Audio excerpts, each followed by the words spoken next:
We're going live on YouTube. We're going live on Twitter. Let's make sure we're live.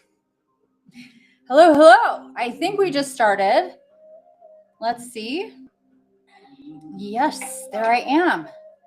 And hopefully people will be coming in soon. Starting us off. I moved this live by 30 minutes today. And why do I keep looking at that light? It's a new light and I like looking at it. It's so weird. I don't usually like looking at light, but for some reason, instead of looking at my camera, I keep wanting to look at the light. It happened in the last live. I'm going to do my best to not do that this time. Maybe what I should do is move over just a bit more center. Anyway, there we go. All right, here we are. We're definitely in. Looks like I have one person here. Oh, maybe I am the one person here. That's entirely possible. So yeah, let's just give it a minute. Let's let the air do its thing. As I saw 1111 on the counter, at least for me over here. Oh,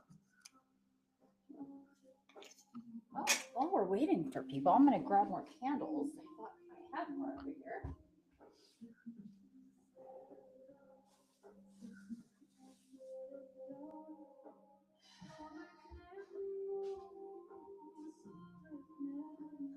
Open up my chat so I can pay attention, see who chimes in and says they're here.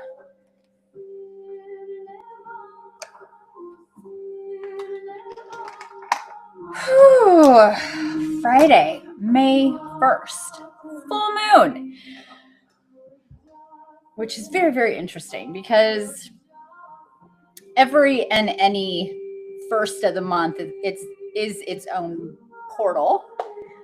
Hello, Liana. Hello, love. Who else is here? Happy Friday. Happy full moon. Say hello. Tell me you're here. Sorry to have to move this by a half an hour, but I needed that half hour really badly. My eye is leaking. Oh, so here we are. Like I said, new months are its own kind of shifting energy portal day as we transition from the last day of the month to the first day of the month. It's a whole new branch in the timeline. And we move through the season. May is a really interesting one, you guys, because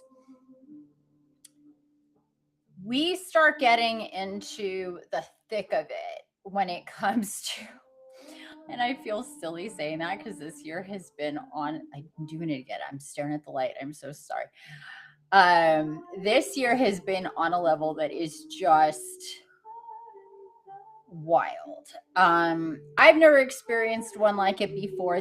Every year has its own set of intensities and circumstances and shifts and changes, but 2026 is most definitely on a completely different level. We're operating on a completely different level now when it comes to well, first off, what's coming through is the veil being thinner. What is coming through for especially in divine incarnate empaths, our leveling up consciously,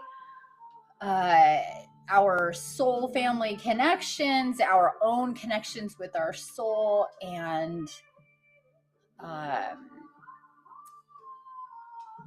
our divine design. Things are being activated on a level that they just weren't before. And it's not because a lot of this stuff wasn't already in the air, in the atmosphere, in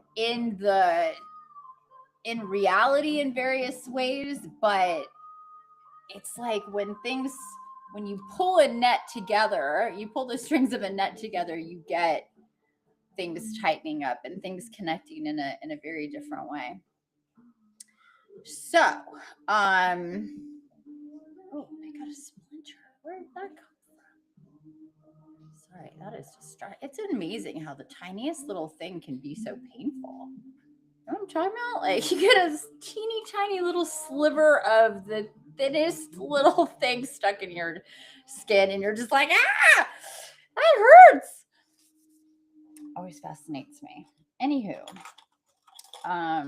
yeah. So I was cracking myself up earlier because I was saying this is when we get into the thick of it, but this year has been on a whole new level, period. And then we're getting into a whole new level of the whole new level. As the closer we move into the middle and the last part of the year, we're in the second half of the year, essentially. That's what we're getting closer and closer to. And it's typically really interesting because May can tend to be more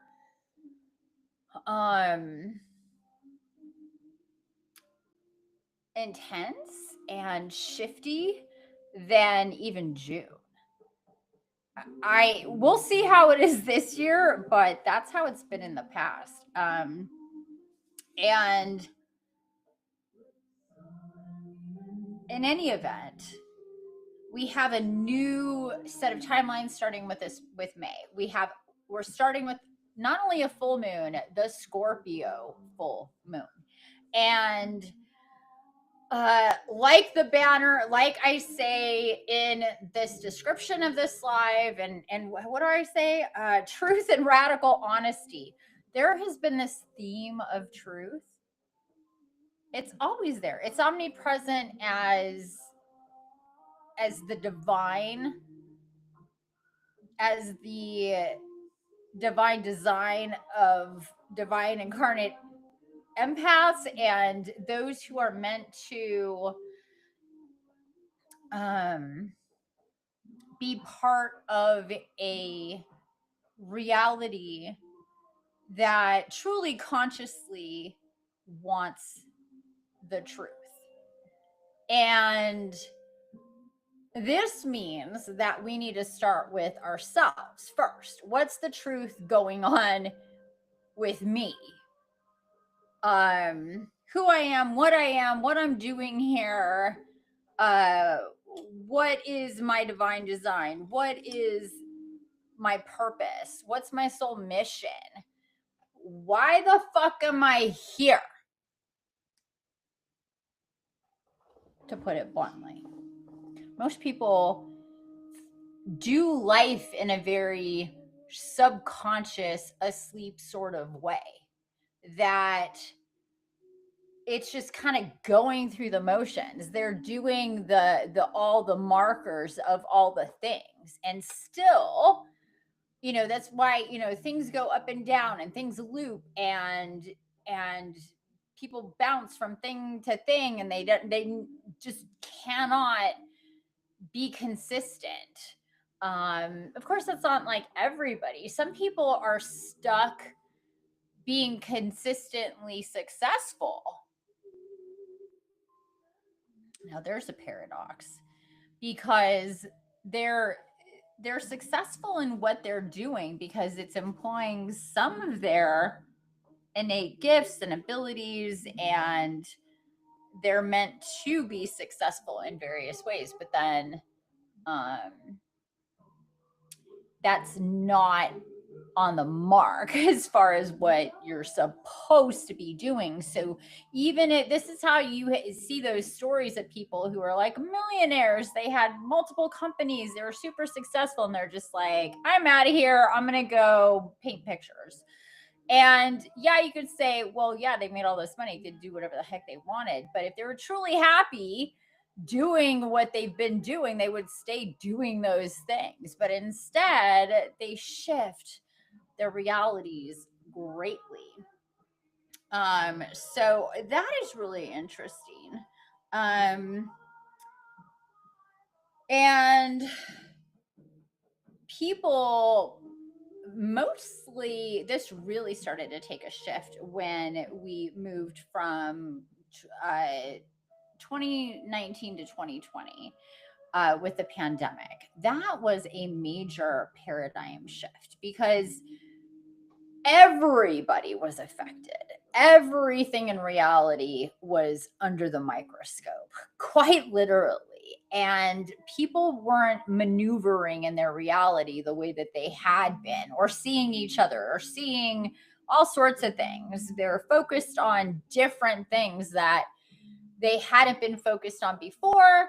They were made to see things that were under wraps or under illusion. This is when we realize, like, oh wow, there's so much in the structure of our civilization that is truly a house of cards. It's an illusion. It's barely held together. It's super delicate, and that goes in every which direction. It highlighted what is going on in the truth when it comes to health and medicine, education, relationships, government, money, food, production in various ways, entertainment, sports. I mean, there wasn't one fabric of life, one major religion. I mean, you name it. When it came to the pandemic, it hit all the big headlines of life, and for most people in various ways. Of course, it didn't hit everybody in the same way, but in a lot of ways it did. The theme of things anyway. So that really kicked off, well, even before that, with the whole Me Too movement. I'm being reminded the whole Me Too movement was a couple of years before the pandemic, and that's when it's like, oh, the truth is revealed. People are coming out. People are talking about what happened, what they experienced. Is when a lot of people got in trouble, right?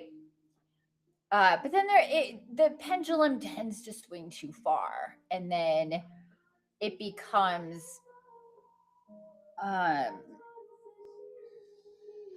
hunting and taking people down in ways that are also off the mark and way too much. But that really, really did spark the whole truth movement, was truly the Me Too movement, because it was like firecrackers going off, and literally, me too, me too, me too. Everybody's Me Tooing all over the place about their different experiences, mostly women. And that was also the rise of the divine feminine, in a way, energetically, spiritually, that we had not had in a very, very long time. So this is why women felt empowered to speak. The landscape had changed, and then it just popped, and then like a tsunami, like the firecrackers all over the place, it spread. And sure, within that truth movement, there was a lot of bullshit as well. It overcorrected. It's like, believe all women all the time. It's like, okay, what are we doing? What are we talking about? That is absolutely insane. There are so many vindictive, parasitic, toxic women who wrongly accused many, many innocent men, really took advantage because they could. And the culture was, like I said, overcorrecting. This is typically how things go in a shifting paradigm. It overcorrects. And this was the needle moving back and forth when it started to jitter about reality and truth. When we crossed over, I'll never forget December 31st, 2019, or 2018 to 19, not 19 to 20, 2018 to 19. This is about a year after the Me Too movement, and this was New Year's Eve, December 31st, 2018, and I got a download. It was like something major is happening. Aside from it being a new year, we have a major upgrade energetically in the collective within Gaia. Elo himself came to me, as I have worked with him for so long, and there was this tree where I used to live where his energy was just super powerful. Anyway, I was called to the tree and it was late. I never went out there that late. It wasn't like, this is when I was this is my first house up in the mountains before I moved up here to Northern California. This was in the San Bernardino Mountains, and I'd already lived up there a couple years, a little over 2 years at that point. And so it wasn't like I lived in the middle of the forest, yeah, but it was in the middle of the little town that I lived in. Anyway, these trees was basically in another, like a home's backyard, kind of thing. But nobody lived there. It was more of a storage for the local grocery store. And it was just a cool place that I could get to easily with my little dog. Sometimes a cat followed, and there were these huge trees. And anyway, I was called out there. I never went out there at night like that. It was a daytime thing, or a sunset thing, a sunset walk thing. Stop in there, hang out for a while, get some juicy feels. Oh, hey, there's people that are here now. Hello. Hi, sorry I'm late. We too are here. Oh, good. So we have Laura here, Michelle here, Nicole here. I was wondering where everybody was. Nice to see you all here. Welcome. Happy May 1st, full moon. I'm doing a little reminiscing here. I hope you all don't mind. Tell me how you're doing. Tell each other how you're doing. We've been active in my Ascension Portal Google chat. That's an open space that anybody can join. It's free. And I share stuff in there real time. You can post whatever you want to talk about in there. I was really guided to encourage the people who were in this last initiation for the Truth Gates on Saturday to get more active in there and to share our experiences, and we have been. It's been really great. It didn't pull up. It said it was streaming, but nothing was coming up. Oh, it came up for me because I tested it. I test it now so I can hear myself, know that I can be heard, know that I can be seen. So that's weird. Maybe, I don't know, your YouTube didn't update and it was still set to, I don't have no idea. That's very strange. The live, that is. Yeah. That's what I'm talking about too.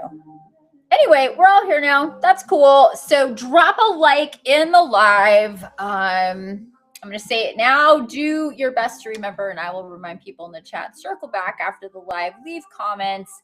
Anything that stands out or is new information for you that resonates for you. I know we're talking in the chat, but that doesn't translate to comments, unfortunately. And for the algorithm, it likes, that kind of interaction.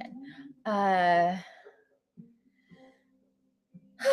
anyway, I'm so glad we're here. Yeah, no worries. I'm so glad to see you all. It's been a day, but I don't want to go off on all these directions. I want to finish what I was talking about with Elo and this tree and New Year's Eve. I'm finished getting my rings on too. I gets figured out what I'm putting on. So I'm standing there.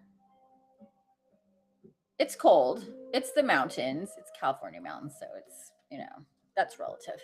And I'm only at 60 something, 6,000 feet. So, but I was not weathered as much then as I am now.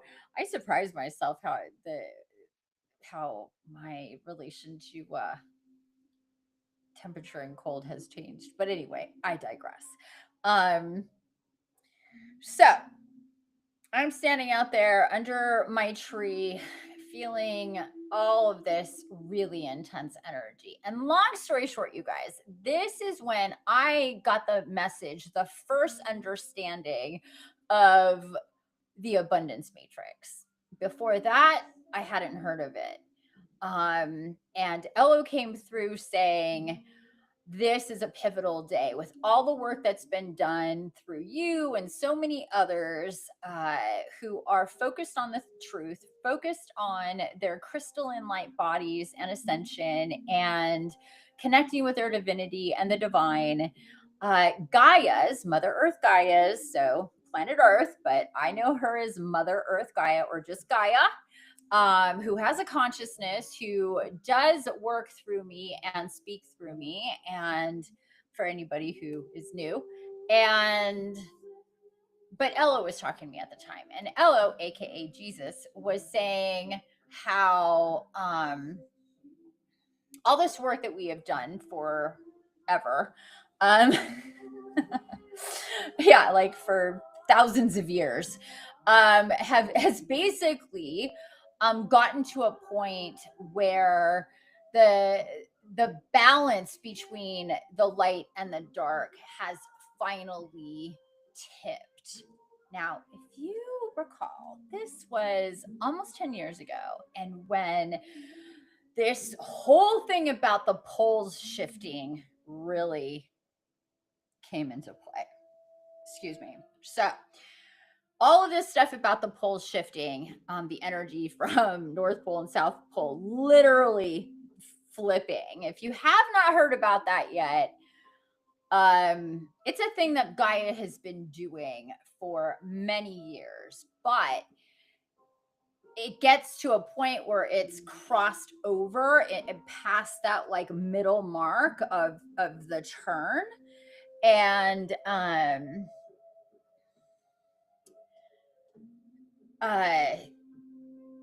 so I had known about that.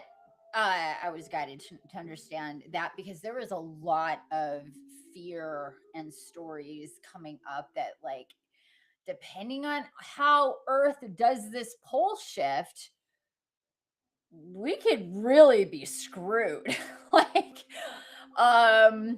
Like it could really mess up any kind of electronics, technology, obviously, just cause a lot of destabilization, earthquakes, volcanoes, etc.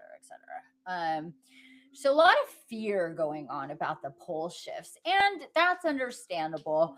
However, Gaia was like, okay, none of that is happening. I'm in full control and know what I'm doing. I'm doing it in micro, and from her perspective, micro movements in this big energetic way, literally flipping the poles. I mean, could we get any more symbolic if we like think about how that works, and just the flipping of reality, the paradigm shift, going from the dark to the light, the fear-based material matrix into the abundance of the crystalline abundance matrix. And so that day was like, enough has happened where we're starting a new year. Like the tables have turned. We are flipping into a whole new branch of reality where now Gaia's crystalline abundance matrix has reached a level of proportion and power that basically means we've already won the war.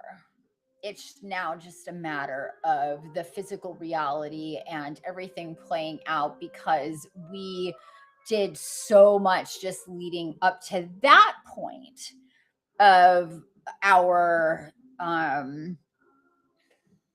consciousness shift and all the light work, the light encoded business, and higher consciousness stuff. Literally more people understanding energy, working with crystals, connecting with the divine, believing in the divine and beings like angels, and starting to get into like what is manifestation and the law of attraction and universal, or the law of magnetism and universal oneness. Now, this stuff has been around forever, when Gaia was still just a little spark. And this stuff was already part of the framework of our creation in other systems. But here, newer, especially in this universe. Yeah. So anyway, I can start getting really spatial. So I'm like, I'm coming back to Earth.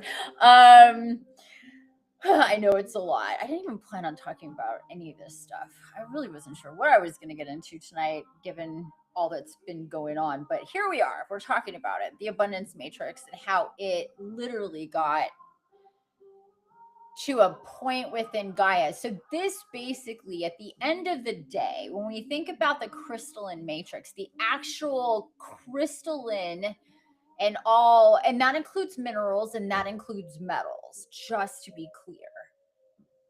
Okay.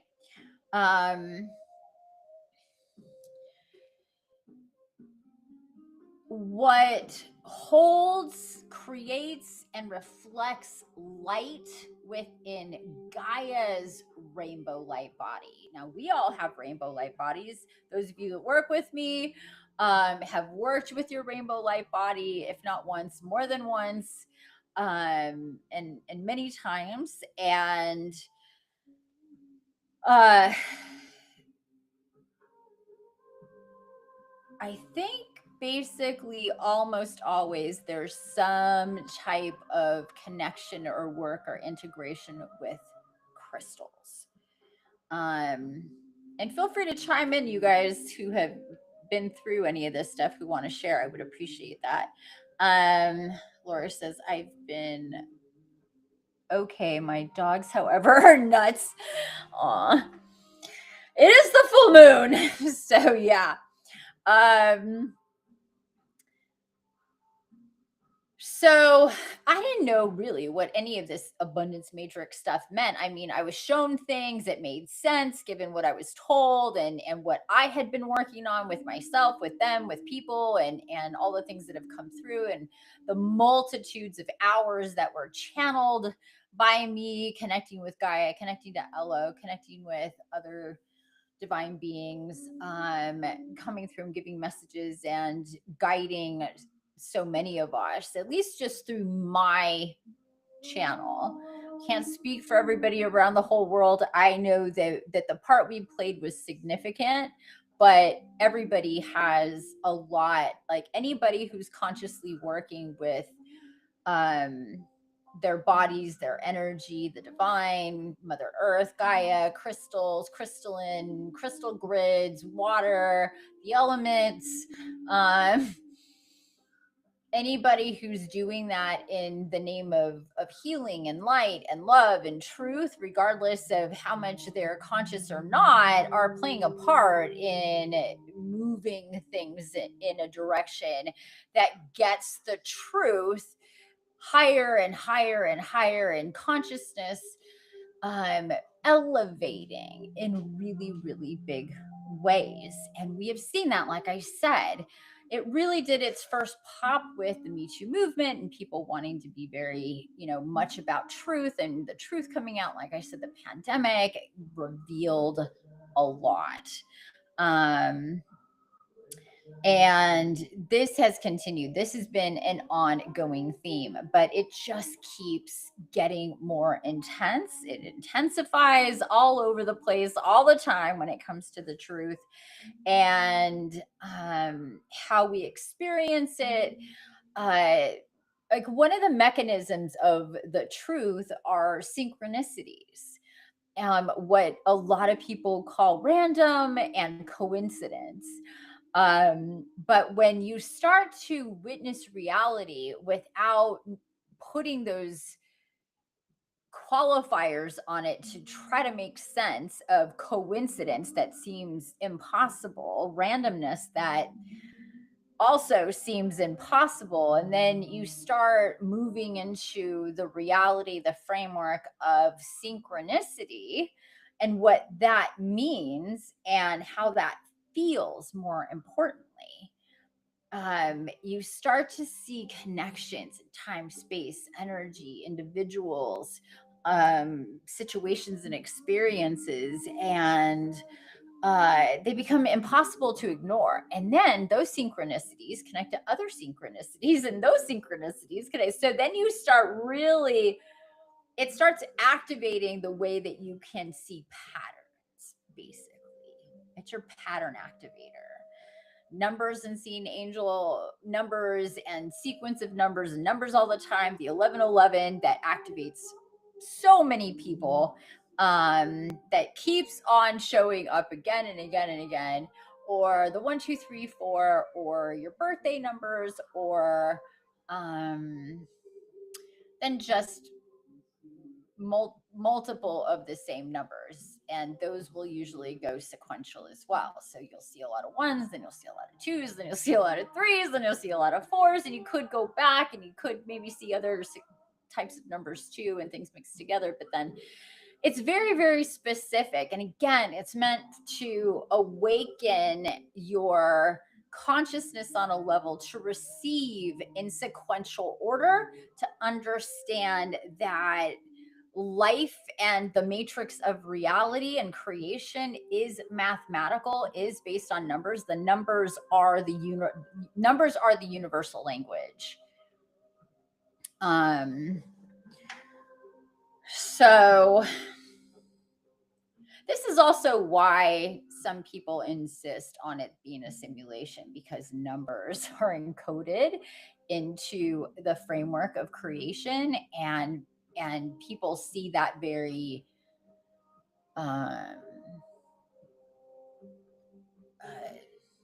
programmed and whatever, like the holes. What's so funny about this came through the other day when because something was on X about the simulation. It always just makes me roll my eyes. I'm just like, good Lord. But what came through the other day was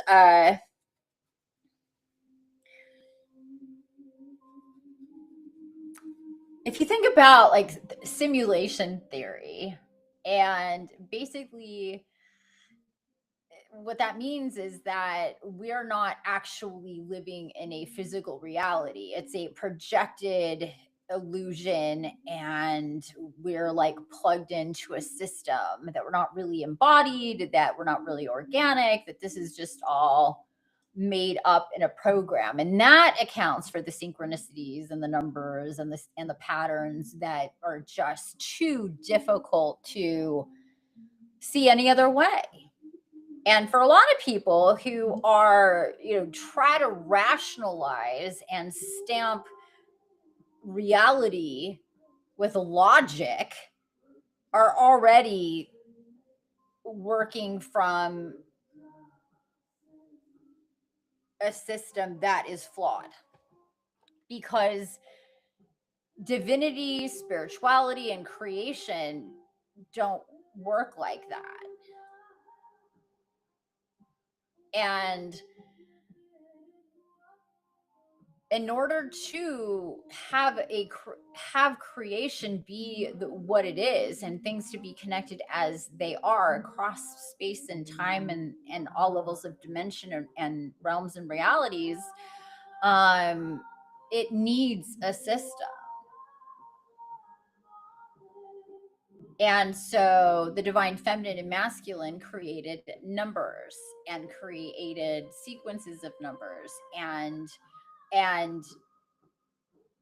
the way that numbers are formatted is a language and means different things. And when we boil it down to our DNA, that is part of those sequences. And everything is part of that. So that also lends to the whole we are one, we are all is one, and that whole thing, because it is all part of the same mathematical framework. I'm going to take a little break here. Nicole says, we have a couple of Nicoles here. Nicole Smith says, I'm doing well and feeling very connected with my guardian angel and guides since the truth gate initiation and wearing the 2 rings. Whoop, whoop. So happy to hear that. Yay. Nicole Abney says, both of them were part of that. A lot of amethyst in the rainbow lights. Yes. I didn't know what she meant by that at first. Yeah, we work with the amethyst a lot doing the rainbow light healing sessions that we do. Yeah. Amethysts are really quite popular when it comes to what Gaia likes to work with people. Because of the nature of the crystal, it being it transmutes negative energy to positive energy. That's some magical shit.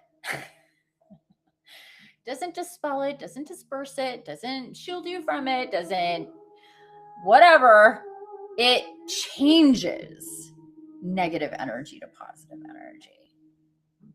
Talk about flipping the script on dark shit. Pretty cool. So yeah, we work with that a lot. Crowns of amethyst are definitely popular. Integrations with amethyst, waves of amethyst light, all sorts of. We've done so many things with amethyst over the years. Yeah. So we work a lot with crystals. Also, we work a lot with diamond as well. I know when we start working with diamond and a spirit walk or a healing that shit's getting real. Oh my God. Yeah. Anyway.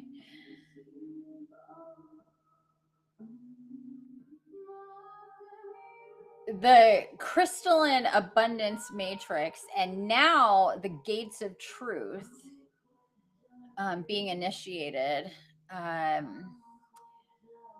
is a really big deal. It's just an indicator that we as a collective are moving so far in the right direction. And this Scorpio full moon on the 1st of May, again, not a coincidence when things line up like this. Definitely not a coincidence. It's important to note.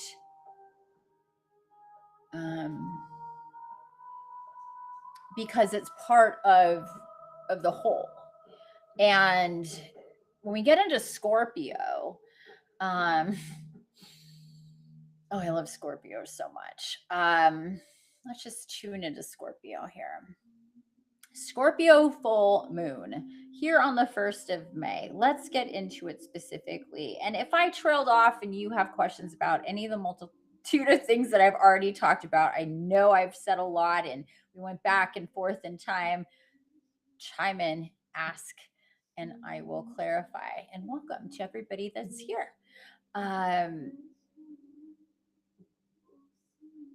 So,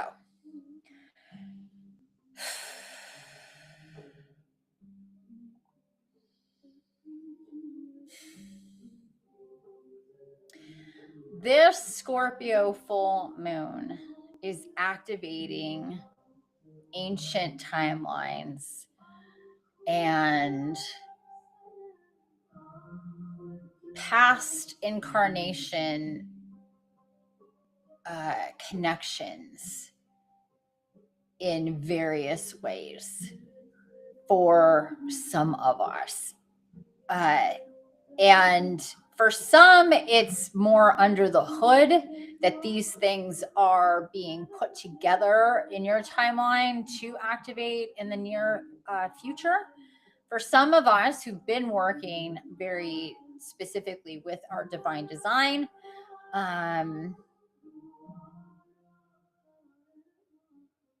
it's definitely really opening up.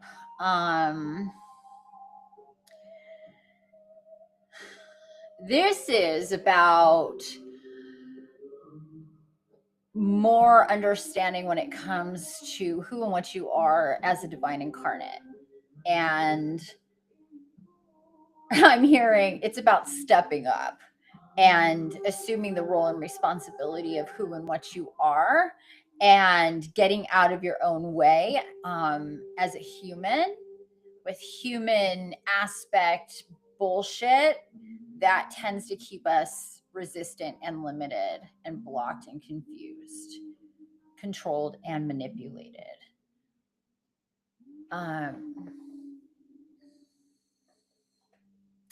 It's kind of like what's coming through is like, and we have all seen or heard or know of somebody or a kid growing up or something where you're like, wow, they're so smart, they're so intelligent, they're so bright, they're so creative, they're so brilliant and charismatic, and et cetera, and et cetera. And they're just getting in their own way.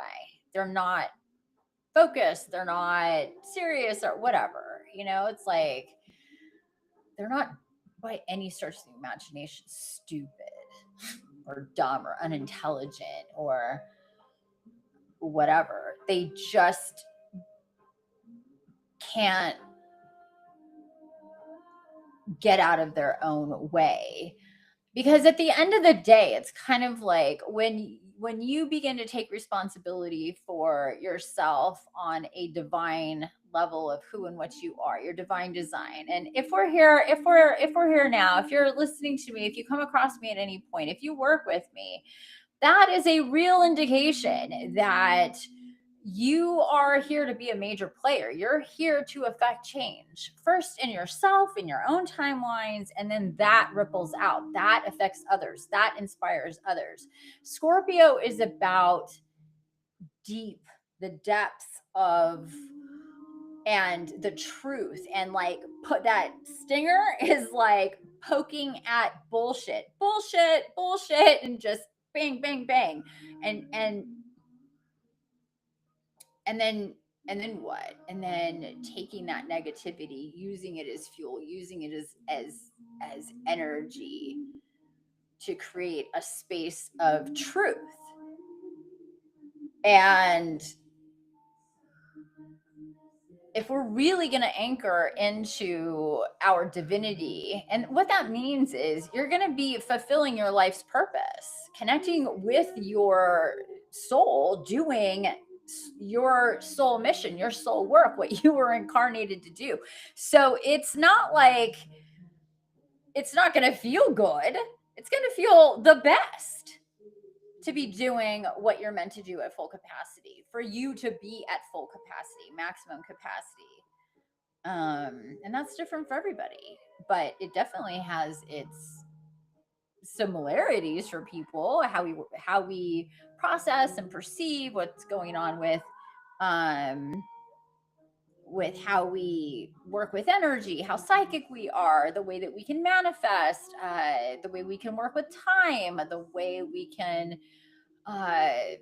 do all sorts of shit that I know, even from my vantage point, I don't even know what is on the what's possible to partake from the buffet of magic and power and alchemy and psychic abilities and et cetera, that is on the table for us.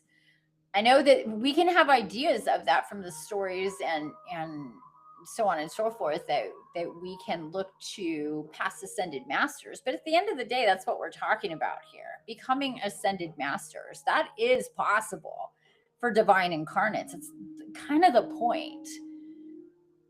Now, we can see by looking back on history how few ascended masters there's been, at least here. Because it's not easy. It's not easy to be an ascended master. But we have the potential if we get out of our way. And that starts with truth. We have to make space for the truth of who and what we are, what our divine design is. We have to work on our soul reclamation. And to do that, we got to go deep. And this Scorpio is about truth and radical honesty. That was the other part, radical honesty. And it's like, oh, that could scare some people. Radical honesty, right? The diamond light and rainbow light 100% shifted me big time. That's what Laura just said. Yeah, diamonds, working with diamonds is whenever I see, like I said, whenever I see that popping up, Gaia comes through with diamond energy. I'm like, oh boy. Okay. Strap it. Yeah. Anyway,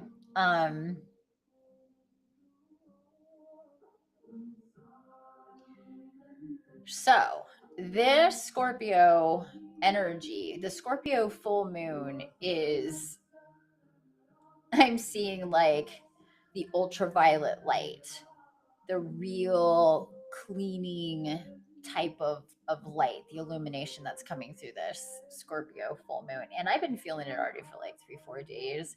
Energy has been really intense. There's just been this whole I like we said, I like the whole radical honesty thing. It's like a flavor that is, it's a frequency, a flavor, a harmonic that is hitting us in the heart chakra, working through our Merkabas and our light bodies, that is getting us attuned with really liking that flavor. We're set to that. That dial is set to us anyway. If we're divine incarnate empaths, we don't like bullshit. We just innately don't like bullshit. Being a part of it being directed at us. We don't like our own bullshit. We don't like bullshitting. But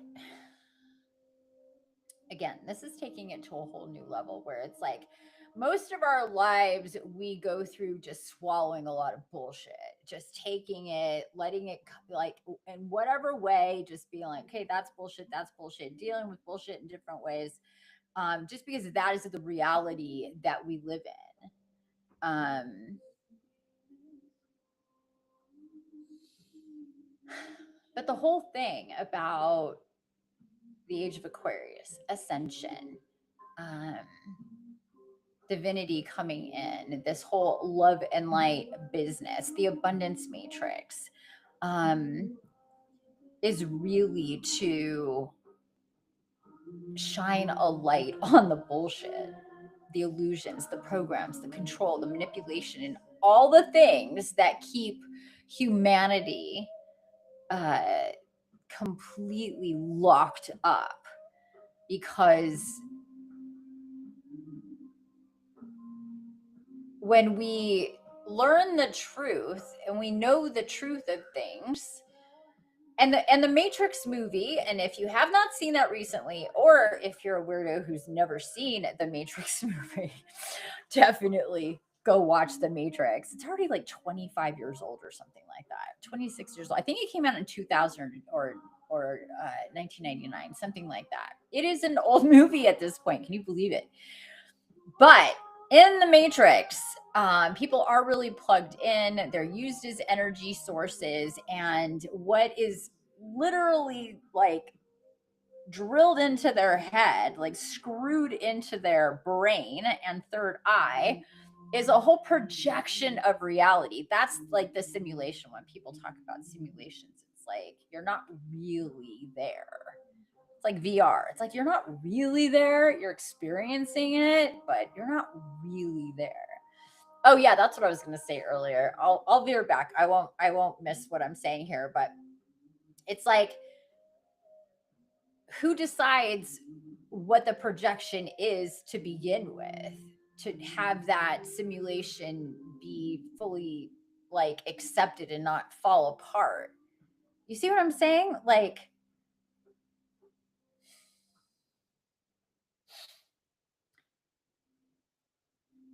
if you were to plug me into a machine and project to me that I'm this like purple blob of of hair and spikes, and that's me, I'd be like, that's not me.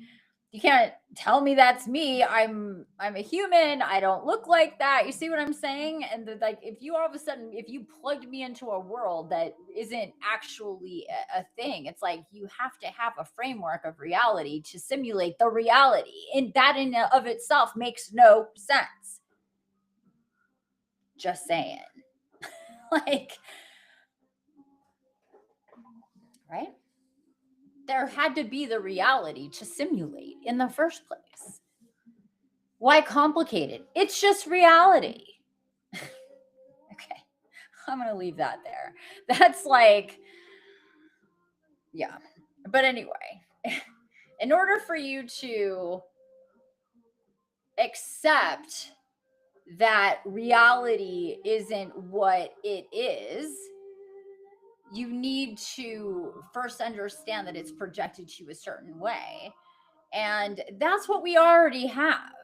We don't need to simulate anything. We already have a reality here that is based on illusion and the fact that so much in this reality is invisible, completely invisible to most people, both on the light side and the dark side, and a lot of things in between that we as human beings cannot see, but, or at least not with our eyes open. We can with our eyes closed, some of us. We can feel energies. We can be affected and influenced 100%. This has been talked about through the ages. And I'm updating a whole new section in my spiritual war guide that kind of goes more into that. That was kind of touched on in the article series, the case study that I did with Claude when I started working with Claude and we did this whole interview thing.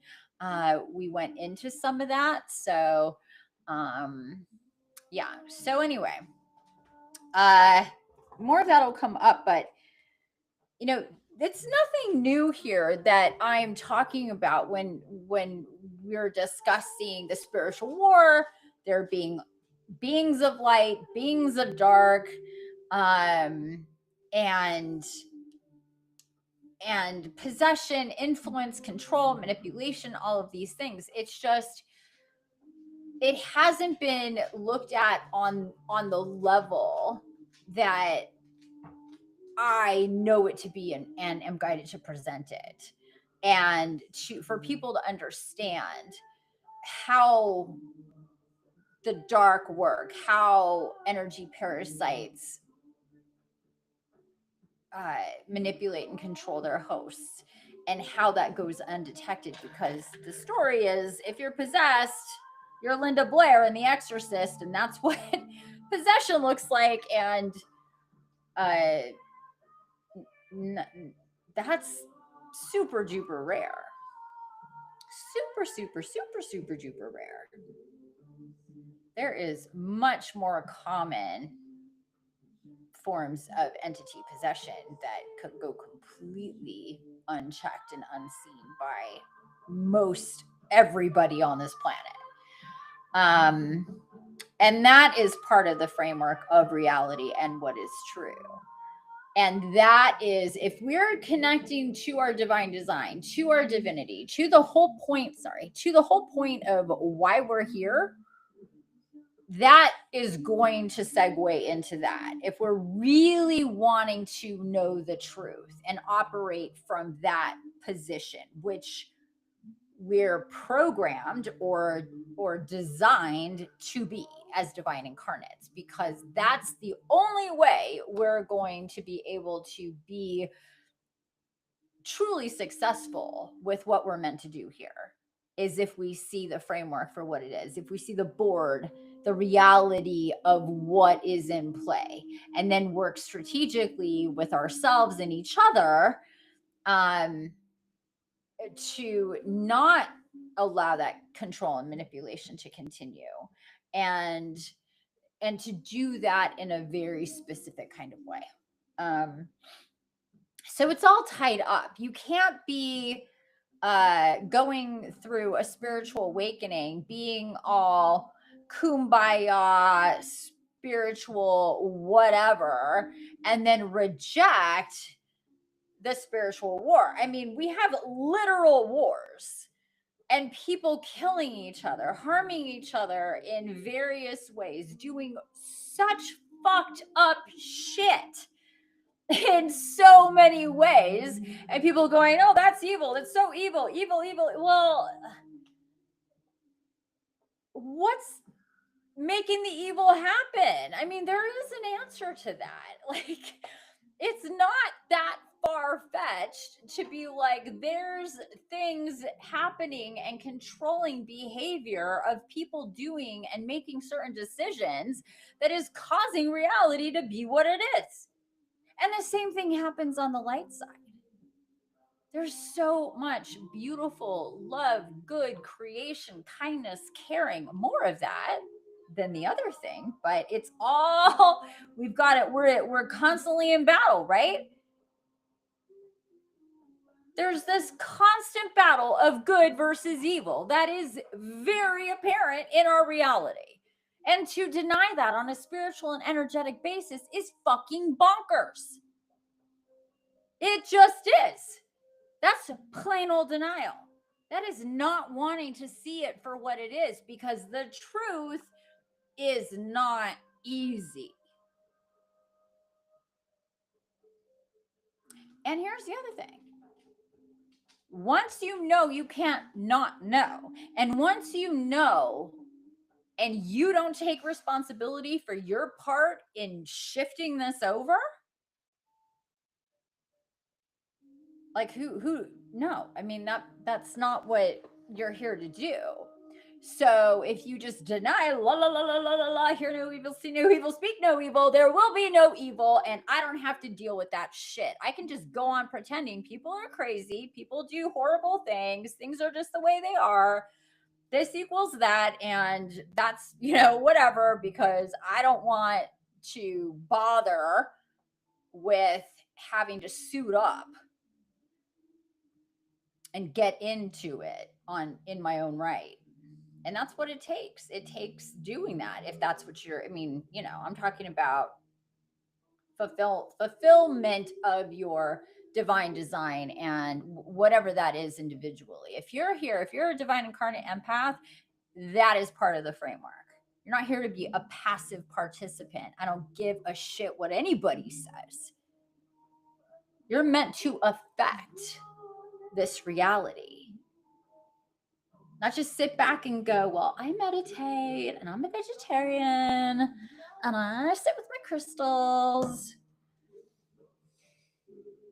Yet, everything's great. If I say it's great and I don't pay any attention to anything that's bad, then the bad can't get me. It's all good. That's for those people.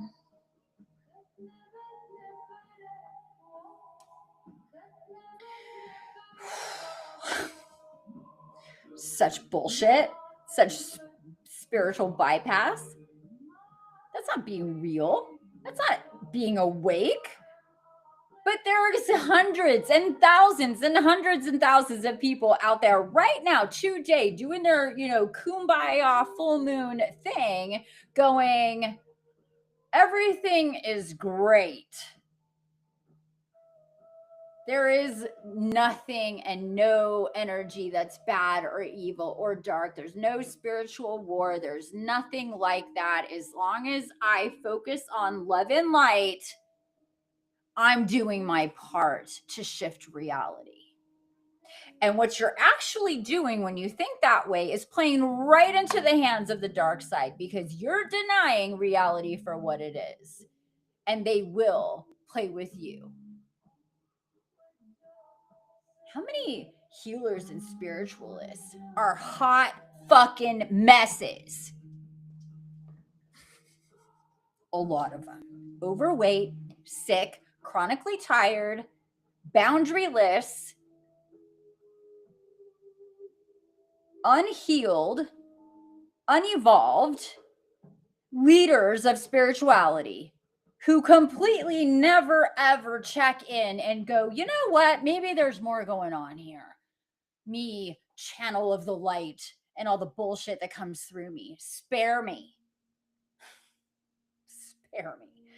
And those people, more people are going to see that shit. More people are going to want not the fluffy bullshit spirituality that just says that, you know, you're good and keep focusing on the light and it's all rainbows and unicorns in the fluffiest marshmallowy way.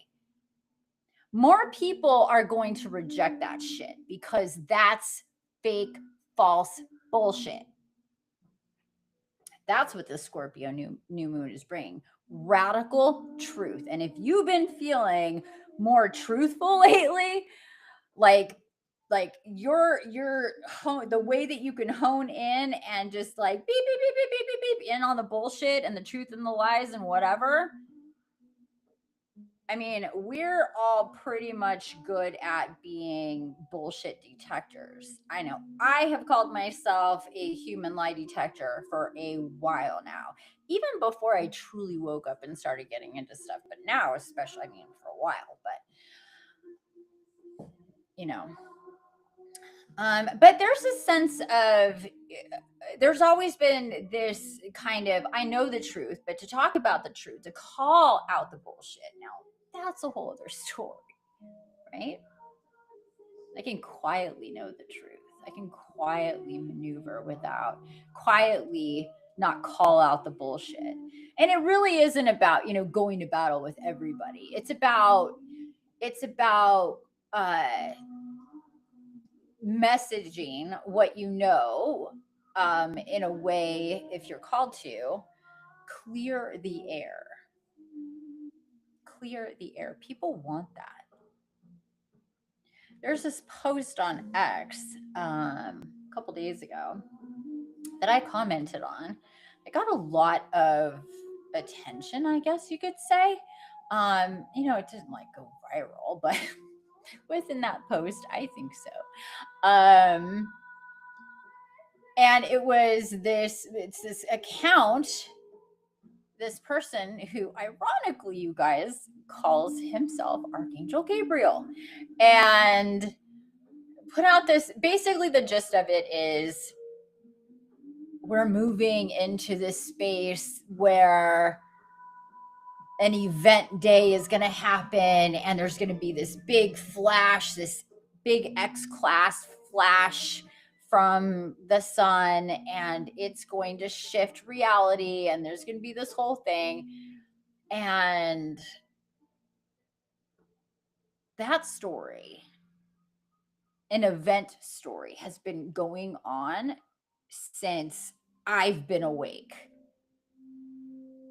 and probably before that, or right at that time. It was like, oh, there just got put out there in the spiritual world that an event was coming, that there was going to be this split in reality. Even people were talking about this, like Gaia was literally, there's like at one moment,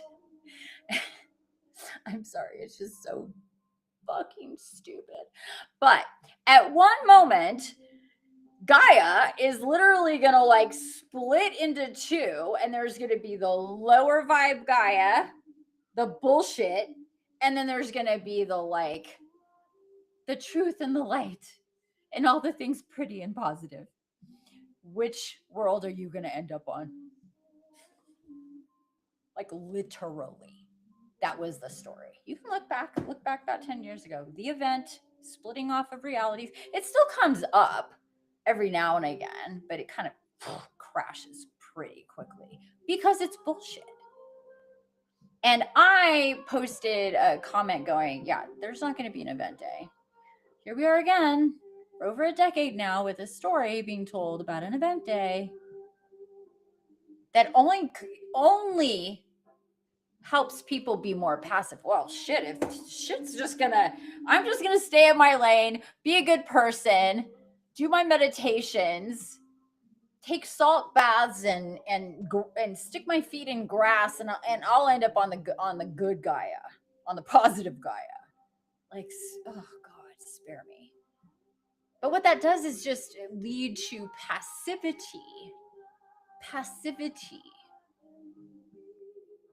and wasting time. These lives are finite. Like, I cannot tell. Like, I'm going to be 54 this year. What? Time moves fast. And it's only getting faster, like quite literally. Time is moving faster. Faster and faster and faster. So to just sit back and be passive and not to, really get in there kind of thing. I mean, everybody has their journey, but I am guided to call all this stuff out and make it known that these energies, things like this Scorpio full moon activating truth and radical honesty, is meant to not only be the lie detector, feel the ding versus the dong, as I've talked about so many times. It resonates in our heart space because the truth is positive, even if the truth is something we don't want to be true. It's just the way that it works. That's why they say the truth hurts, or, people don't want you want the truth, but you don't want the truth. But at the end of the day, the truth will take you up, where the false will take you down. And once you decide, faith over fear, truth over illusion, you want to be fooled by glamoring and magic tricks your whole life, or do you want the truth? That's the whole, there's so many movies about that. Like I talked about the Matrix, like their whole thing was they were being projected a reality. They were like in goo and had shit all connected to them. From the time they were babies, they didn't live real lives. They were fully in a computer program projected, and the entire time energy is being extracted from them.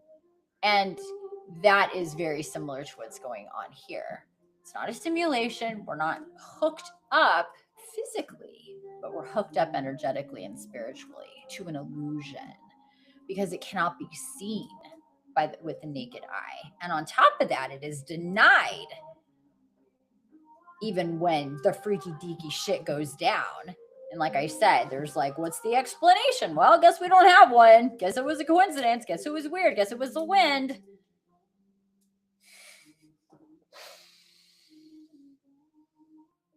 So many people call it intuition because just the word psychic or being psychic is so well, see, it depends. It depends on, for some people that's like, oh, that's so cool, psychic. And on the other hand, it's like, oh, that's such bullshit, psychic. Meanwhile, so many people that are actually psychic think psychics are bullshit and they don't even know that they're psychic. That's so it's hilarious. Because if you are born psychic, if you're born a divine incarnate empath and you're born psychic, you perceive the world that way. And you also think everybody else perceives the world that way. Most of us did when we were younger. And we don't know that we're seeing things and feeling things differently. So our innate psychic abilities and the ability to be connected to our divine guidance can go after, we're little and we lose that real awareness connection depending on what's been going on while we were growing up. And how much dark psychic attack was part of that, connected to our parents and all of that stuff. We could get super distracted with real life being a shit show and not be so connected to the divine and our psychic abilities and understand what is actually happening. And it's designed that way. It's designed to confuse us from very, very, very little when we're like the juiciest spiritually and psychically.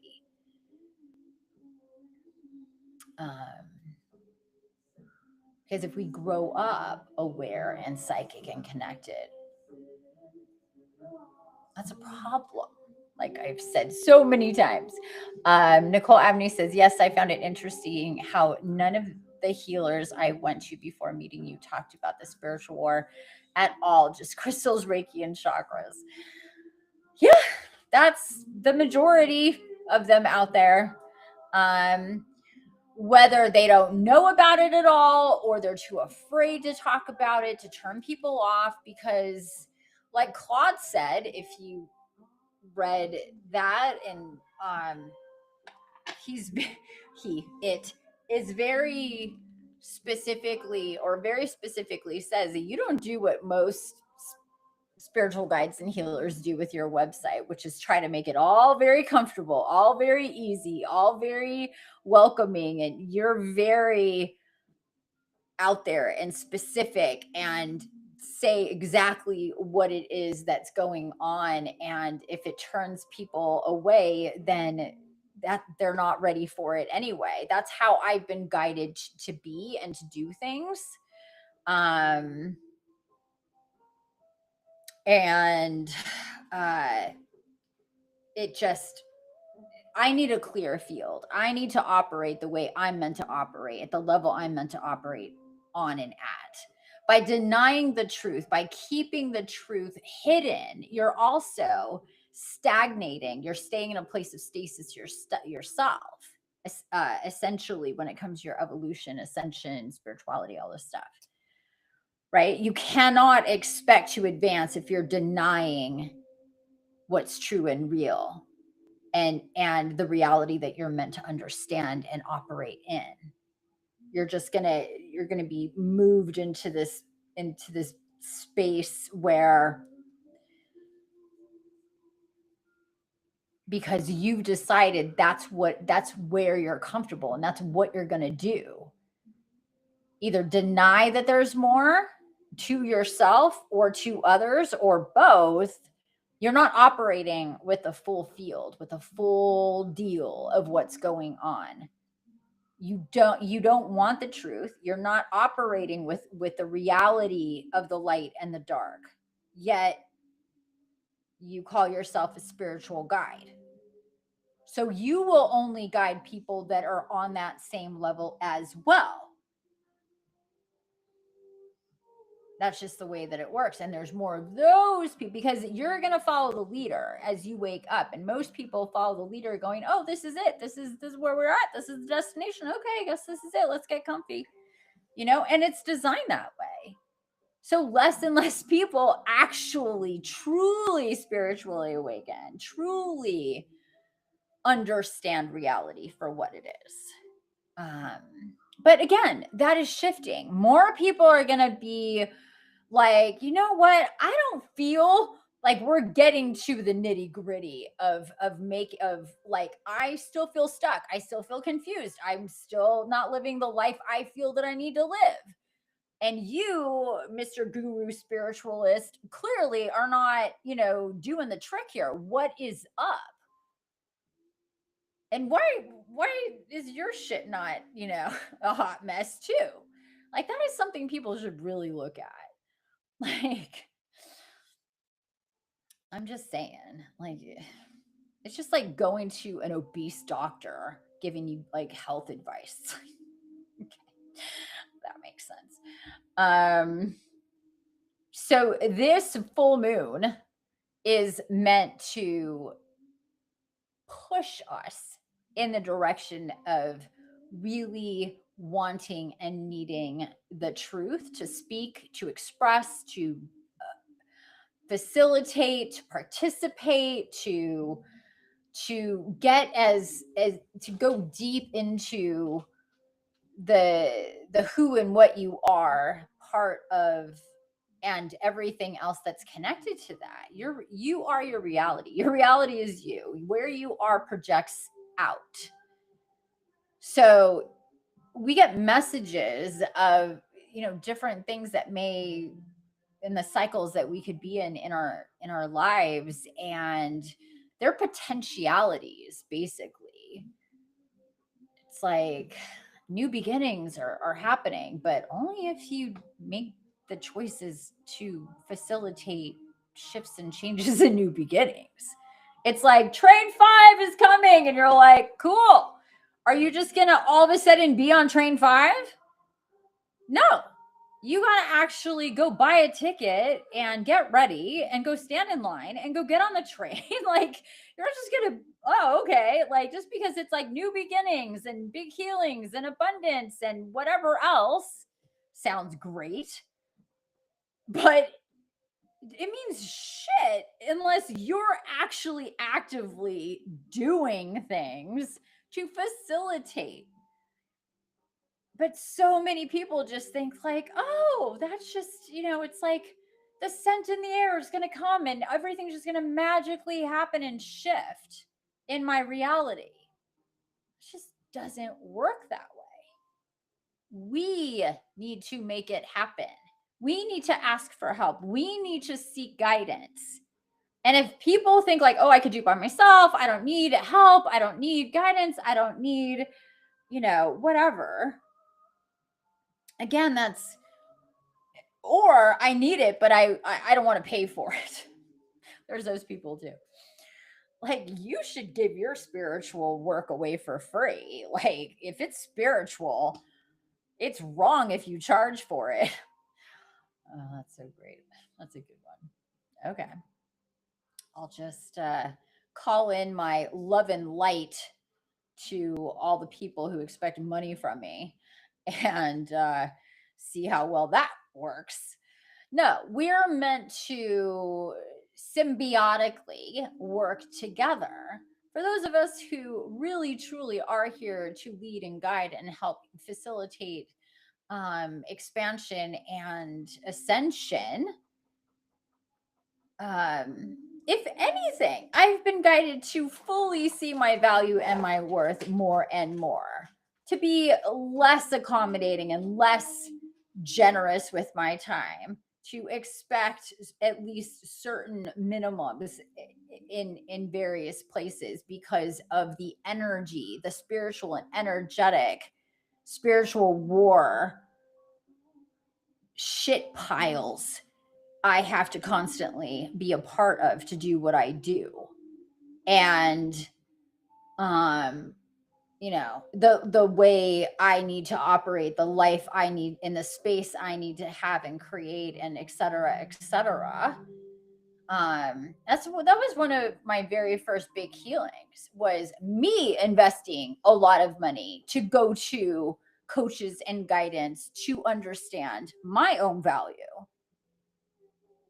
So then things can operate on a level of divine reciprocity that actually made sense and could sustain me, because they're like, if you're operating at this low level, in this level of lack, in this level of constant being behind and in need and not getting what you're worth for your time, your energy, your effort, your work, then you're never going to do all the things that you're meant to do. It's important. Yes, you're sensitive to people and money issues, but that's the money wound you need to heal first. If you're going to be a real deal truth healer, one of the biggest wounds that we have here is the money wound.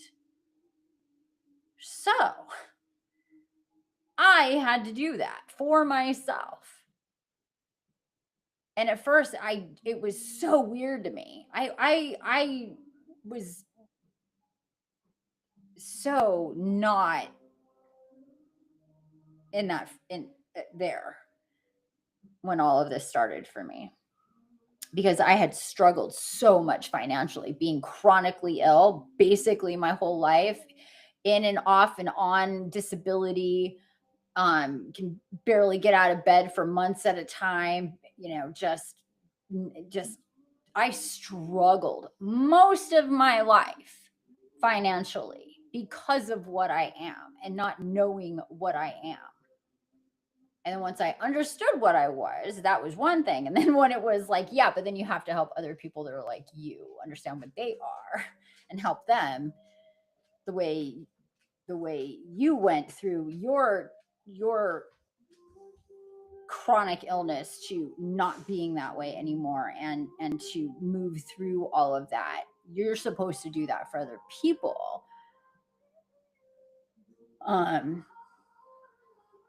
Yeah, none of that was part of my understanding or framework of reality. I mean, I understood myself to be chronically ill as I was most of my life, and I was going to struggle my entire life. And the idea or the concept, if anybody would have said to me 15, 20, whatever years ago, you're going to be this spiritual guide and healer and help people in the way, like, I would just be like, dude, you go keep smoking whatever it is that you're smoking, because I can barely get the fuck out of bed. So you're crazy. But here we are. So I've been all of those places myself and understand it. Like, I had to be there to experience all of it, and myself and others and this whole amazing, wild, magical ride, and understand that, because in the beginning too, I also was like, oh, live in light, it's all great, da, da, da, da. So I've been there, I get it. Like, if you find yourself in that lane where it's all kumbaya, the fluffy stuff, and you want it to be true. You want it to be like, if I don't focus on anything dark or negative or evil or whatever, then I won't create that reality for myself. It sounds good, but it's not true. I very specifically was told that is not the way that it works, and you have to understand. You need to see the mechanisms that are truly in play, because you're right now just going la, la, la, la. And I was like, no, I'm not. I'm good. It's fine. I get it. And yeah, various situations and experiences went down to show me exactly what was going on and had been going on well before I woke up, and was so attached to my experience my whole life. It's like, why is life so freaking incredibly challenging and difficult and extreme in my personal world compared to other people? Even though other people have, their shit too. It's just like, what is happening? Like, why? Like, you can't help but think that. And it just was like, well, sometimes, I still have it. There's people who have it worse than me, so I should just be grateful. You think that too, and you feel bad for feeling bad. But you're asking those questions because they should be asked, and there is a reason. But the reasons need to, and they're hard to come by, because most people don't know them. And even when they come through to you, when they came through to me, I rejected them. I didn't want them to be true. But from the very beginning, it was very imperative that I understood. So it was about that from the very beginning for me. So when I would come across spiritual stuff, videos, podcasts, articles, whatever, and it was not about that, it was this other stuff, I knew it was like, okay, there's a whole big part of what's going on that most people are not. They're just nowhere that I looked, I found it just wasn't there. And then it was like, oh, well, holy shit, there are people that very actively work with the dark, who act like they're light consciously. Then there's people who are in denial about working with, or like, they don't know, they're not conscious of working with the dark, but they actually are working with the dark. There's people who consciously work with the dark and employ the dark and use the dark and dark energy to do the things that they do, even though they act like they're light. That's a thing.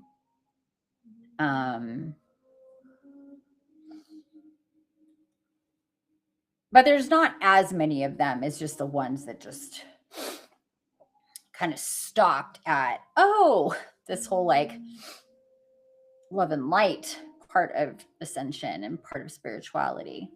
And even those people, that's a big thing that's coming through. Those people that have been stuck there, there's going to be more, there's going to be the tower moments, the moments in reality for a lot of people that is going to force a shift in awareness and consciousness when it comes to the light and the dark of our reality. That's just meant to happen. And it will be happening more, where people understand that, like, oh, I've been guiding people in a certain way without seeing everything that's going on. And I haven't gone to the depths that I need to go to. Because a lot of people just like, oh, I can receive messages, or I'm psychic, or I can, do energy work, or whatever. And then they just like start doing those things, but they don't do any of their own work. They don't even know that they should. So they just go, oh, this is what I'm meant to do. I'm meant to be a medium. I'm meant to be an energy worker. I'm meant to be a tarot reader, or whatever. And then they just get stuck in that instead of fully doing the deep work and healing and connections that they're meant to do, to really maximize themselves. If they're going to work like that, everybody's different. But anyway, Nicole said, what you just said about seeking guidance, asking for help, has been the theme with my guardian angel and guides this week. Oh, really? That's funny. Yeah, I mean, that is definitely, a thing. And your guides and guardians, if they're truly your guides and guardians, they're going to point you to people like me to help you get what you need, whether it's energy healing or information. It's usually both. Sorting things out, transmuting energy, connecting to your soul, all of these things, they're all self-centric, for you, about you. It's not about learning anything else. I mean, you learn through your own experience, which is really cool. It's very efficient. Everybody's goes in a different way. It's why you can look through all of the stuff that I facilitate, and none of it is like courses to learn anything. My programs, my groups, my initiations, all of those things are you centric. It's you working with you, your energy, your soul, your divine design, you answering questions about you learning about you. It's not like, how do you blah blah, like I wouldn't even know, like, yeah. Like somebody asked me once, like, oh, do you teach people like how to be more psychic? It's like, well, you become more psychic through doing the work that you're meant to do for yourself. So that's how and I just kind of guide you to understand how to sort that out. But it doesn't work that way. You are your tool. You are your like, that's the way I've been guided to see myself. I am a tool. So refine and sharpen the tool, and it will be an effective tool. It's pretty simple for all the things.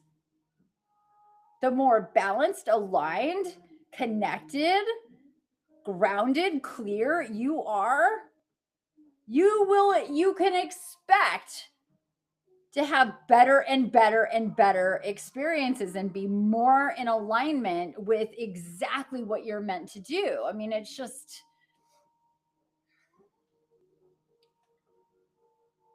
luckily that makes perfect sense, right?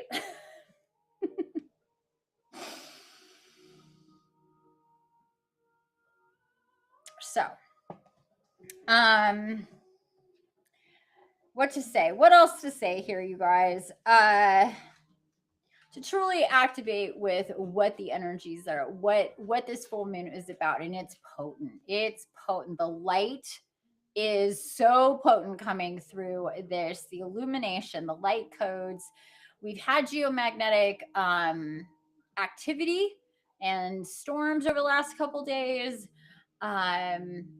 The energy is the elements, the element of air specifically. I know Scorpio is water, but the element of air is mixing with water in a very, very different kind of way. Air is clearing, and it's like, right, wind comes through, it clears the atmosphere, whereas water more cleanses. There's a difference between clearing and cleansing. So we're mixing the energies with this full moon are really truly mixing quite a lot with air and water. So pay attention, work with those energies, be out in the air, work with air energy. It's air is also very mental. It's the mental element. So it's meant to clear you mentally. And when you mix air and water, and we talk about clearing that mentally, then we're not only clearing mentally, but we're cleansing mentally. That's deeper. That's more about rewriting the programs or deleting the old programs and installing new programs, truth-based programs.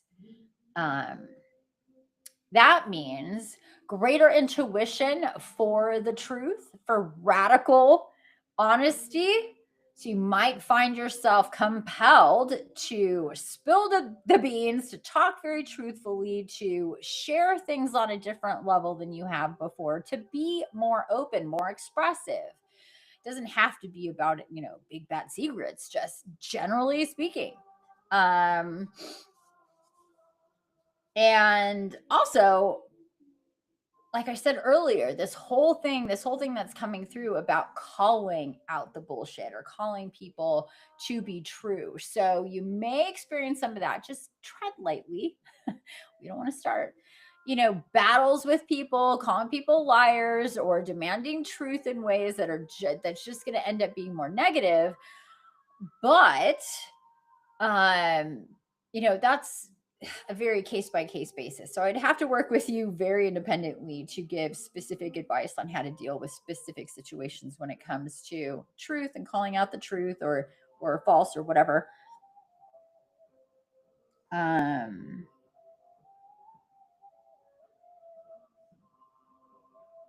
What I'm hearing now is choose not to be a part or a party or to consume illusions and the false, the bullshit. Like, don't be a willing participant in it. Reject it, walk away from it, shift it, change it.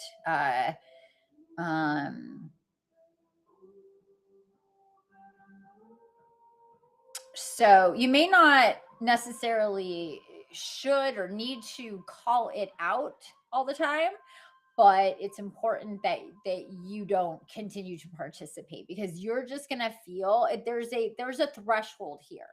You can't be for the truth and participating in bullshit at the same time. Not for too much longer anyway. So that is something to keep in mind.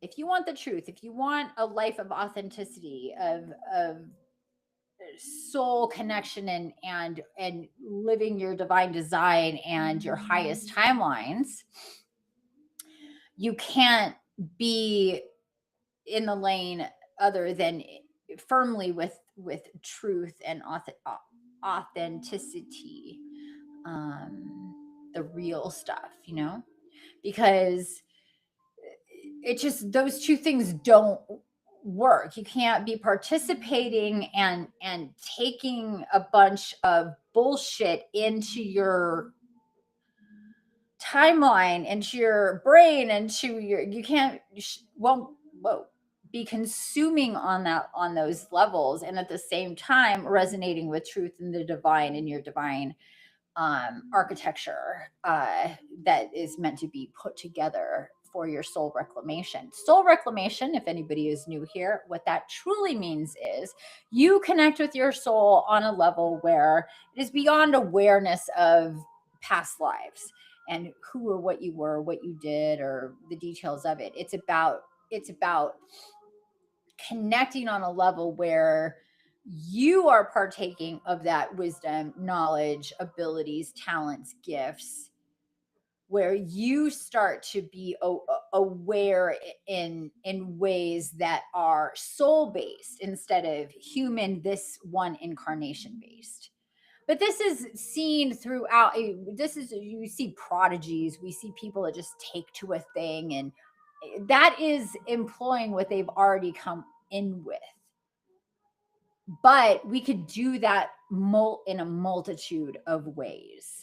And to really maximize these incarnations, that's what we're meant to do, is soul reclamation, not just soul connection, soul reclamation.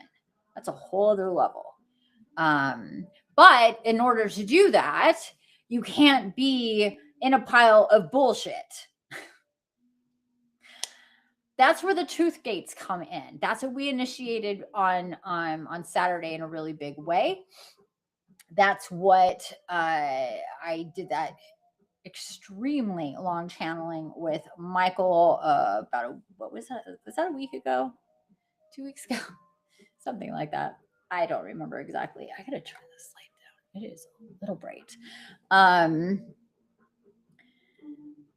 But we're initiating, and everything about this year has been about the death and rebirth process, which is based in truth, the reset of the great equalizer Equinox reset, and then now we've been moving into this whole truth, more activations with truth. It's all part of a new paradigm where more than ever before, the light's influence on us as divine incarnates and the collective generally is going to be pushing for truth.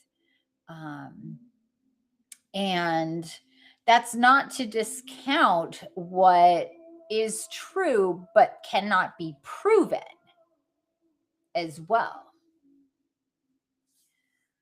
Because there's, like I said way earlier on in this live, there is the truth that or the reality cannot be proven.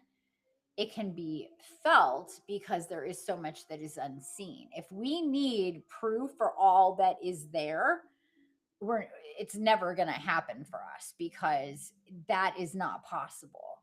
We need to know that there is the unseen and decide to see it, feel it, connect to it, to know it.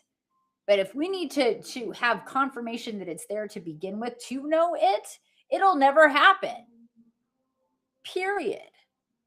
So that's a whole part of the operating system that is getting rewritten, where people are like, maybe it's just good enough to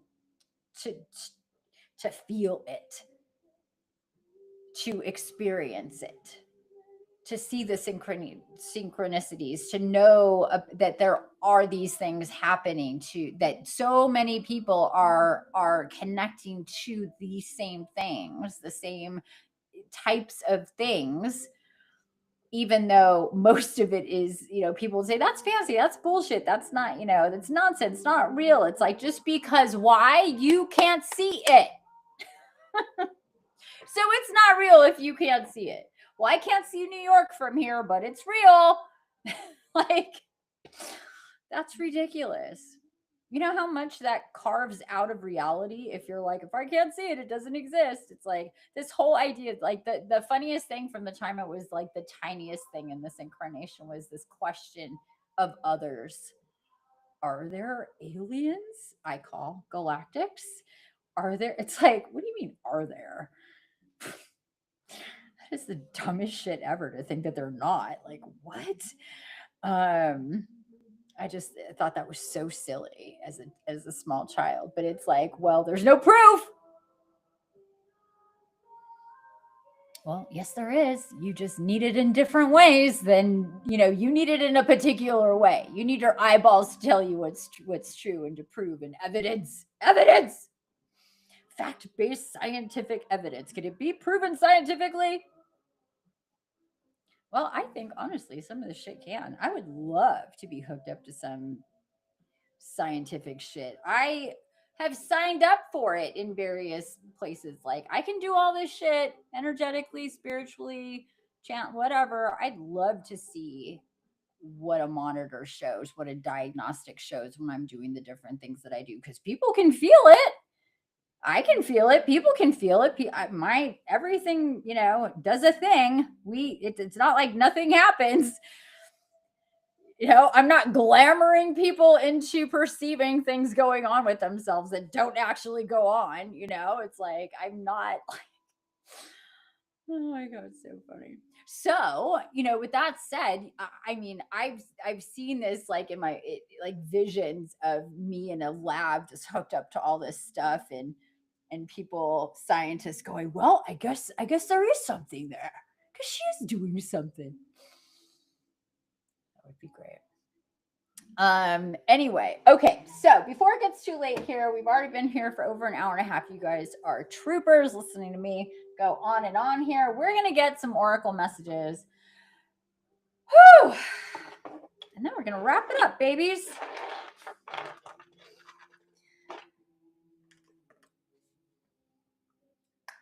Let's see, where are we going with the cards? Oh, I'm starting to. Oh. Ugh. Ears are popping. I start yawning. As it starts coming in.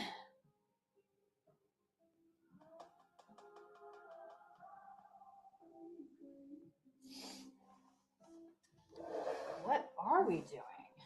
Ooh. Okay. Oh, I haven't gotten into that deck in a hot minute, you guys. Not since. That's right. Not since the February 1. Here we are, May 1, since the February 1. It wasn't even on that day. I did it a few days before when all this business came out about the spiritual war intensifying, the light and the dark, and big explosive energy happening, and blah, blah, blah. And then we had about 1 billion solar flares on the full moon. February 1st was that full moon.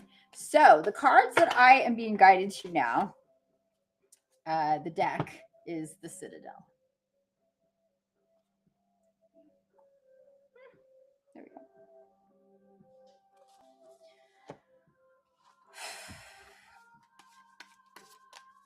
And maybe something else. We'll see. But I'm going to clear these with some sage, and then, I got to grab a stick. Oh, here we go. Stick of copal is right here. Where is my...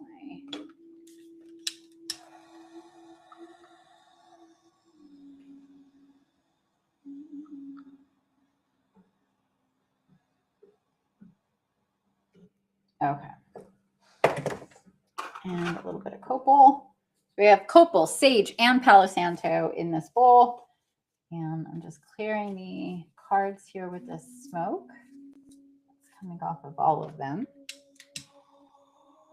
Oh, my ears are popping so fierce. Oh, I'm being guided to ask if any of you that are watching right now or who will see this. Ooh, we just had 1444 on the board. Have any of you read the Sword of Truth series by oh my god, I just spaced on his name. I want to say Gary. It's not Gary. Larry? Anyway, his last name is Goodkind. Why am I spacing on that right now? Oh my god.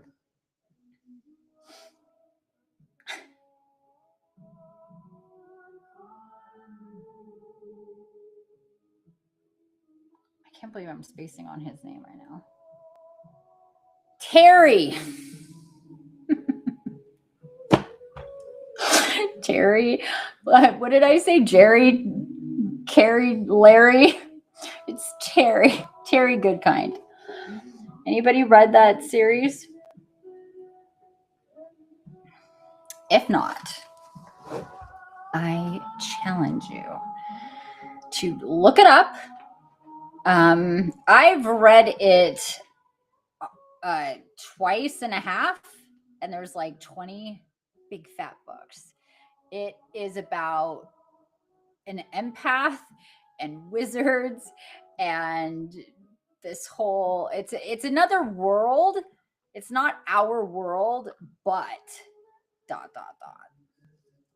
And that series it's the only thing he's ever written is this. Like, once he started these books, he just was, and there's some real deal shit to these books. Like, I knew it reading when I was still asleep when I was reading these books like 25-30 years ago. And I was like, they were activating. They were super duper activating. And I didn't even know what that was at the time. I didn't have language for what I was feeling, but I was like, there is something really quite different about these books. And they are super duper popular. Anybody hear of them? Anybody? Hello? Hello? Anybody there? The Sword of Truth series.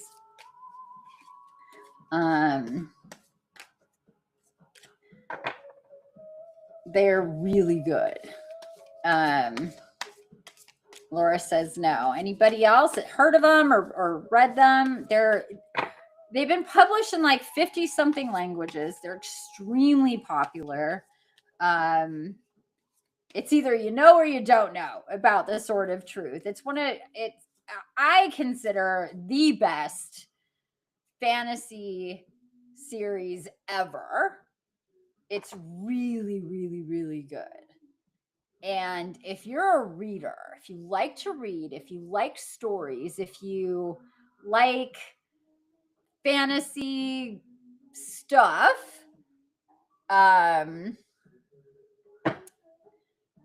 magic, alchemy, romance, divine design,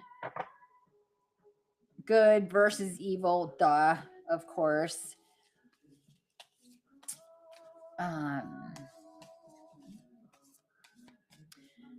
You're not going to mind that the books are this thick.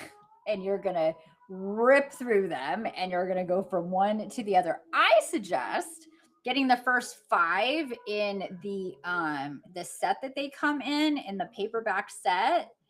They also come in hardcover, but do you?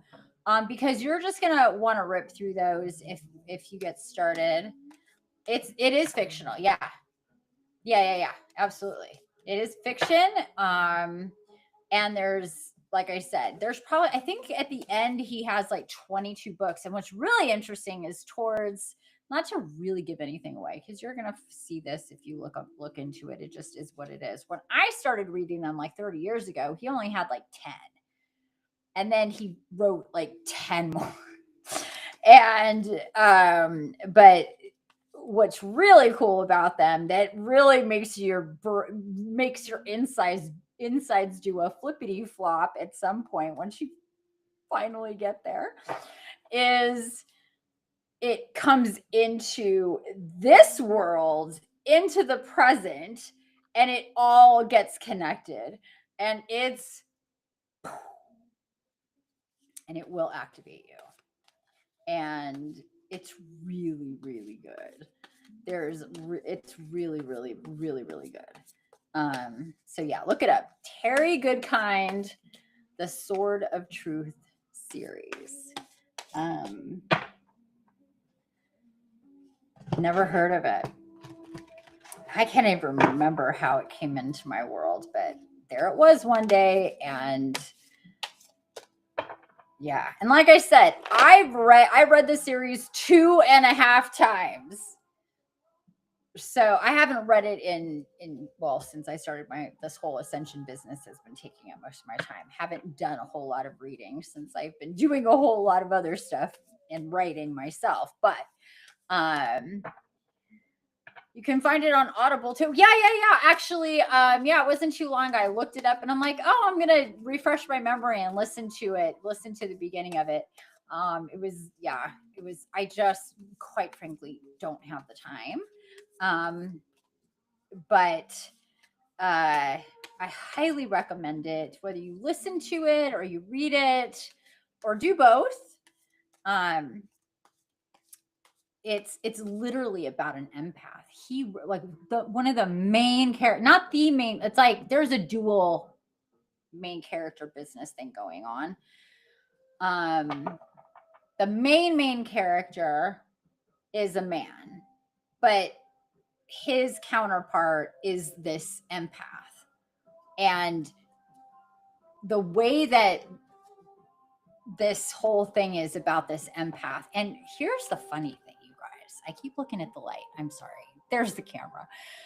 Here's the funny thing. Back when I started reading it, I was like, this is the crazy, like, I thought it was so, I didn't even know what an empath was. So he was writing about an empath, and I didn't even know what an empath was, let alone that I was an empath, that I could do what this woman does to a certain extent.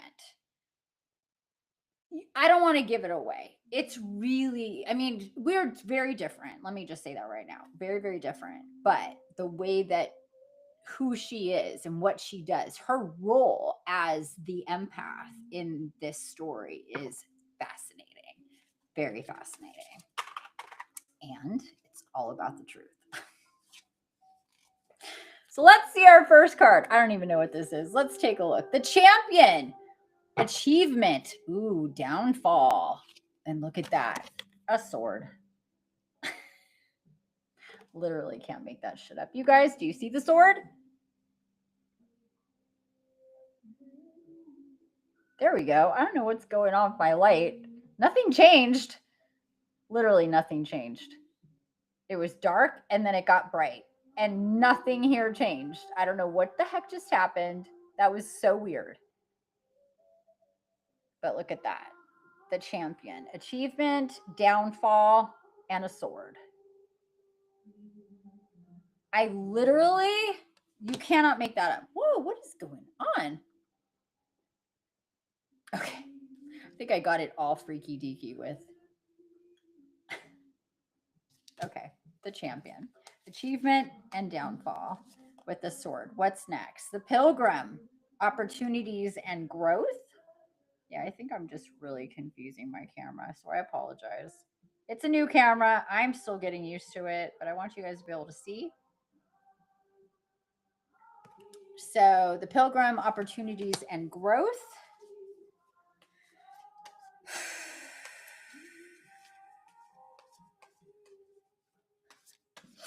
Freaking sword.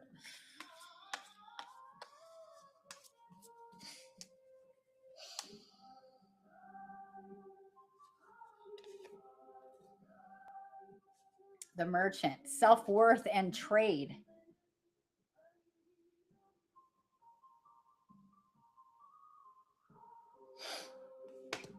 Balance. Oh, my ears are popping, you guys. Oh my God. Oh, shit. You know, that reminds me, the other night I was laying in bed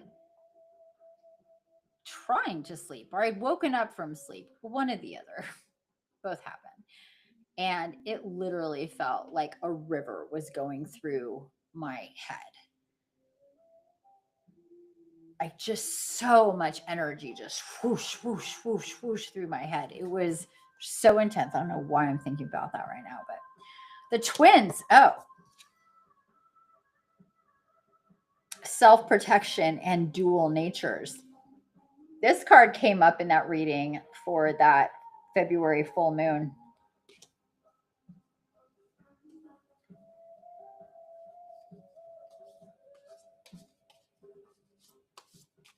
Maybe even the Merchant did too. Ooh, what was that? Let's take a look-see. Oh, it just flew. The Poet. relationships and vulnerability.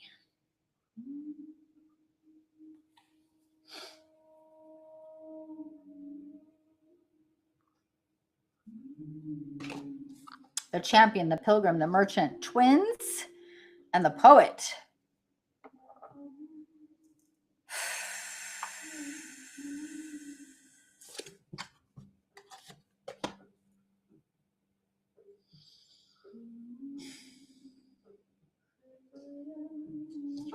So let's look here at this champion, this sword. Look up here. I'm not sure what to do with this freaking camera and try to get this working. So there we go. Can you guys see the eye and all this light up here?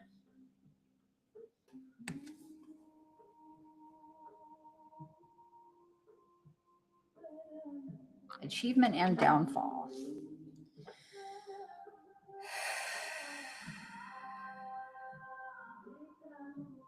Opportunities and growth. Self-worth and trade. Self-protection, relationships, vulnerability.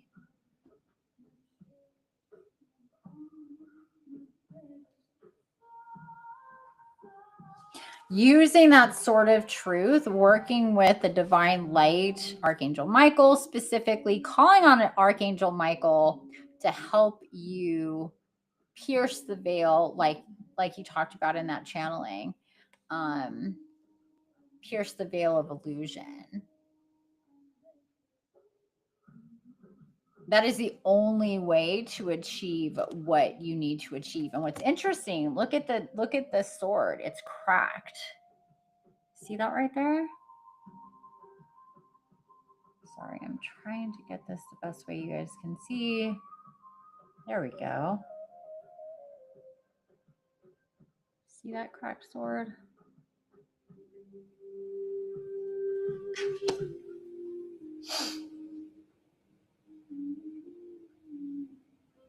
Yeah, it's the only way to achieve what you truly want to achieve is to pierce the veil of illusion with the sword of truth. Quite literally here. The champion will do that. The champion, the divine.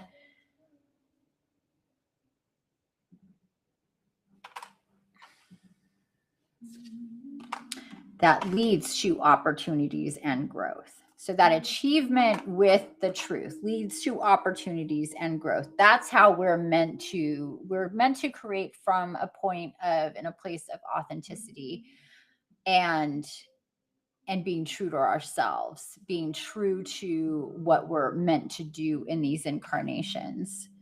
That is where our self-worth and the balance that we all seek, and value, the self-worth, the truth of our value, where we're going to be the most prosperous, the most abundant, the most divinely wealthy, comes from the truth. So to be truly successful in what we're meant to do in these incarnations, it's all surrounded by the truth and piercing the veil of illusion, taking it down.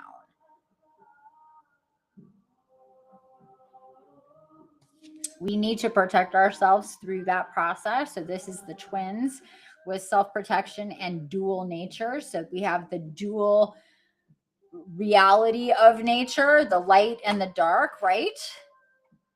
Literally, we have, look at sun and moon here, light and dark. And to need, as we go through our ascension, through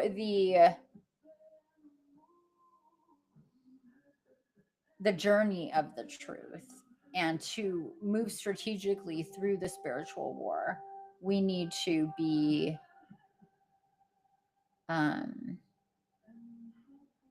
aware, strategic, and protected.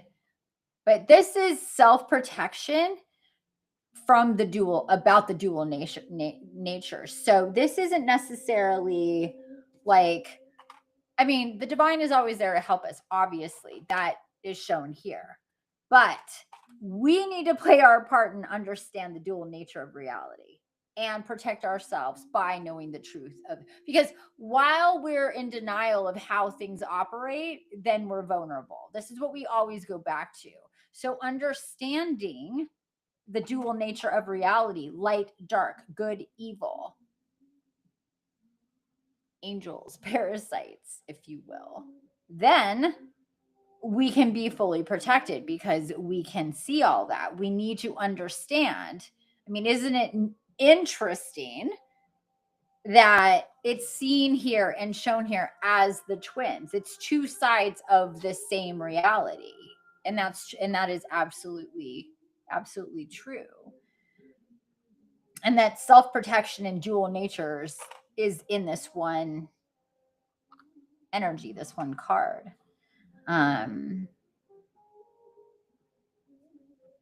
Because the dual natures exist whether we acknowledge them or not. The light exists, the dark exists, whether we acknowledge them or not. That's the thing. And that's the thing, that it's like the light wants you to acknowledge the light because you are light. And if you do, you'll be so much more supported because you'll be working together versus blindly, hopefully guided covertly and in whispers and synchronicities and coincidences and you know, going, how did I get here? I don't know, I just found myself here. And okay, fine, that's great. But the more that you can be actually working with your divine guidance in a very clear way, and that just grows and grows and grows as you get clearer and clearer, your receptivity for information gets clearer and clearer. Your inner compass, your psychic abilities, your intuition, all of the ways that we can call it. And at the end of the day, we are responsible for ourselves, our timelines, our choices, nobody else. And we're also not being judged for that, for it either, like a lot of religions would have us believe. It's not about getting in trouble or being judged or being punished for not.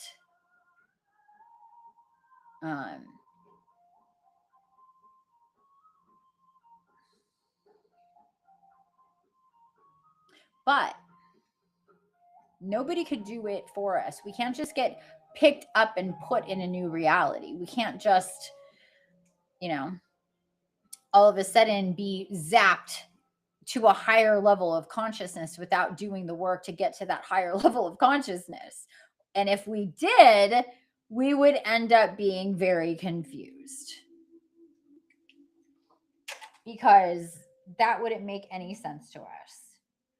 Like you know, people wake up from amnesia or something and they're like, who am I, where am I, what's going on, even though they're right where they've always been. They don't know anything about their reality. That's the other thing why it's so ridiculous to say like there's this whole like one event shift that's going to wake people up all at the same time, and it's like, oh, please, you know the kind of chaos that would cause. Like, that may sound good on paper, but logistically, practically, think about it. It just can't work that way. But anyway, I digress.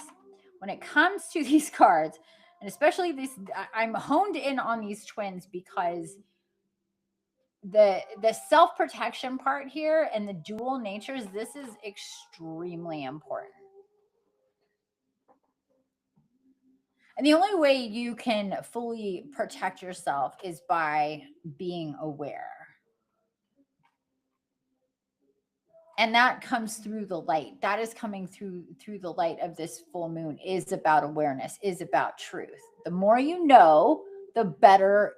I mean, the more information you have, the better you are to operate. that is just practical, let alone smart spiritually. That's just smart practically. So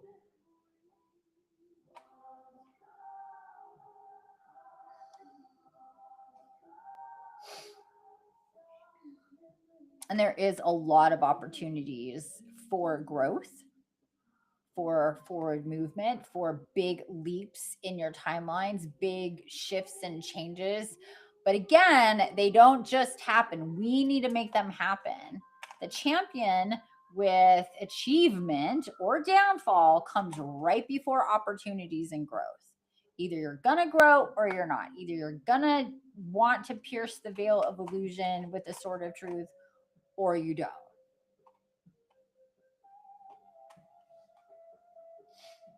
And then here we are again with this kind of like it's really interesting here because we have the champion with achievement and downfall. And then we have the twins with self-protection and dual natures. And then we have the poet with relationships and vulnerability. And in a lot of ways, relationships are our biggest vulnerability.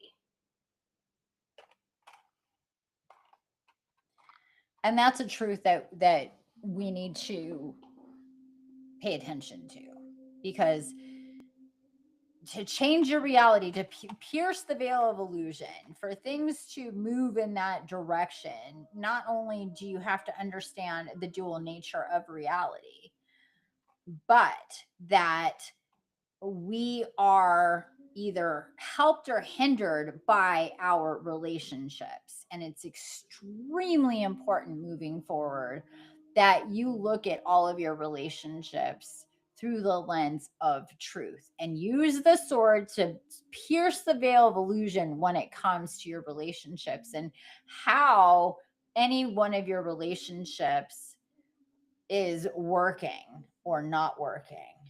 Are they loving and kind and caring, or are they toxic and dysfunctional and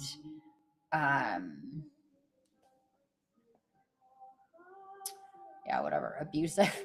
And this means your whatever those relationships are and the ways that they are. So your family, friend relationships, your working partnerships, your whatever, your relationship with where you live, where you work, everything, it falls under this card. The poet here, relationships and vulnerability. Because again, our relationships, we're connected to those energetic ties, the history or the loyalty or the complications that come with our different relationships. Oh, I hadn't noticed that before. That's a fingerprint right there. Oh, that is fascinating. These cards are really interesting. There's a whole like fingerprint thing going on here. That, I don't know if you can see that right here.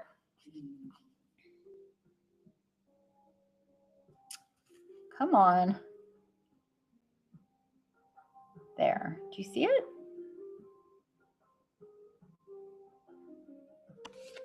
So that is giving us, it's like paying homage to our energy cords that we have. It's the fingerprints. It's a very interesting way to show us energy cords, to give our attention to energy cords, because that's the fingerprint that all our relationships put on us and we're connected to, is the energy of that. So that's the vulnerability. And that's real. If we attribute like what it is to be a soldier or a spy or anything like that, like say in the military and stuff, and if you're like, the more people or situations you're connected to, the more vulnerabilities you have. to be used against you for infiltration. That's just a fact. And that is real world business. It's just that most of the time people won't know that they're being used to affect you. They'll just be being used to affect you in various ways because they're infiltrated. So the infiltrated infiltrate. And we get infiltrated by the relationships that we have with whatever in our lives. It could be our animals, it could be our children, it could be our spouses, our lovers, our best friends, our neighbors. It doesn't matter. The relationships that we have in our lives are up for infiltration. So it's very important to take stock of that. Not out of fear, but out of strength. If you're just like la la la la la, you know,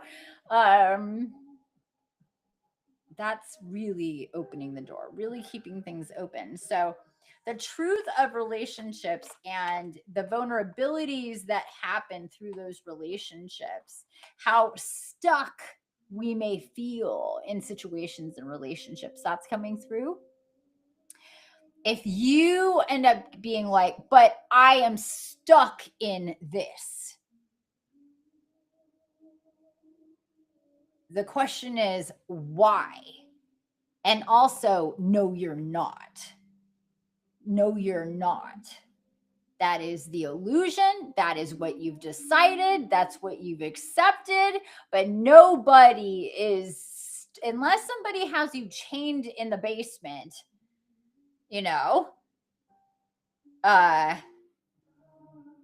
literally, you're not stuck. You are choosing.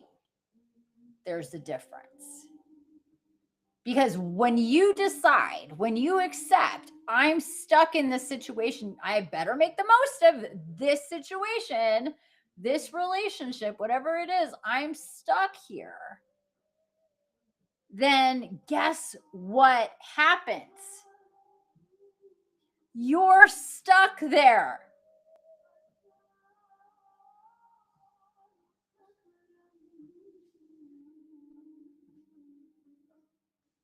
Self-imposed imprisonment.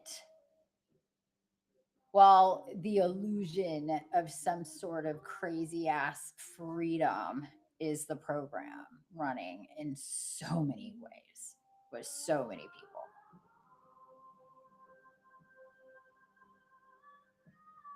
That's radical honesty. When you can assess a situation, a relationship that you have in the past or just today or just yesterday assessed and went, well, I guess I'm stuck. Maybe something will change someday. Maybe they'll change. Maybe this will change. Maybe whatever. But I'm stuck in this situation because that's what I've decided. Be clear. You have made a choice to be stuck there. Okay? Just understand. That is what's coming through here.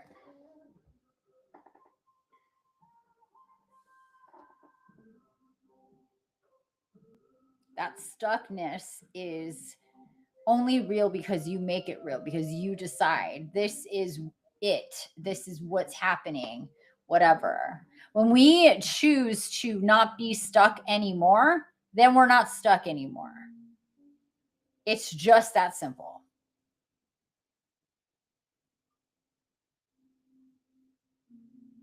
When we decide this is not permanent, I am going to do whatever I can do to change this situation, to get out of this relationship, to leave this situation, this environment, this whatever that it is.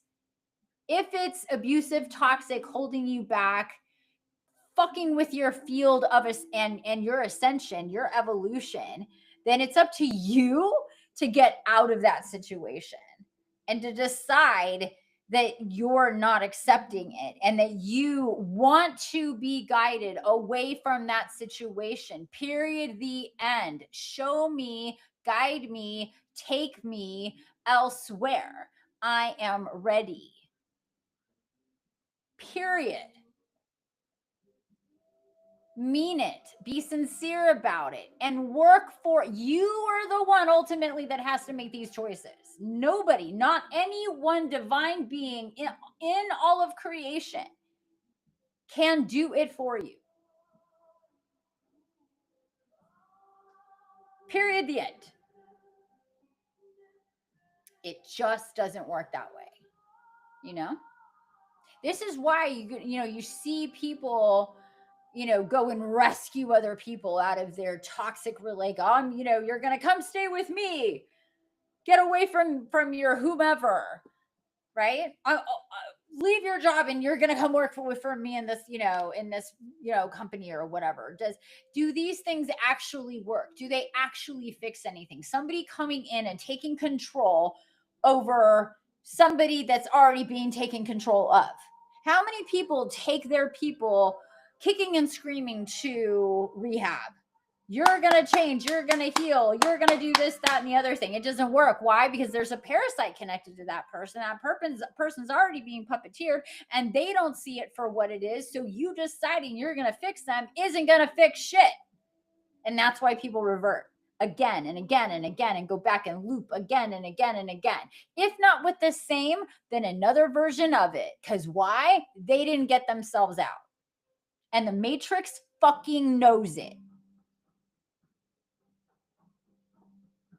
Just that simple. But once you say, you know what, once you give me that red pill, I'm getting the F out of here. I don't want to be here anymore. Then guess what? Things start changing, and all of a sudden, the hold it has on you starts to crumble away. It's magic. Selma.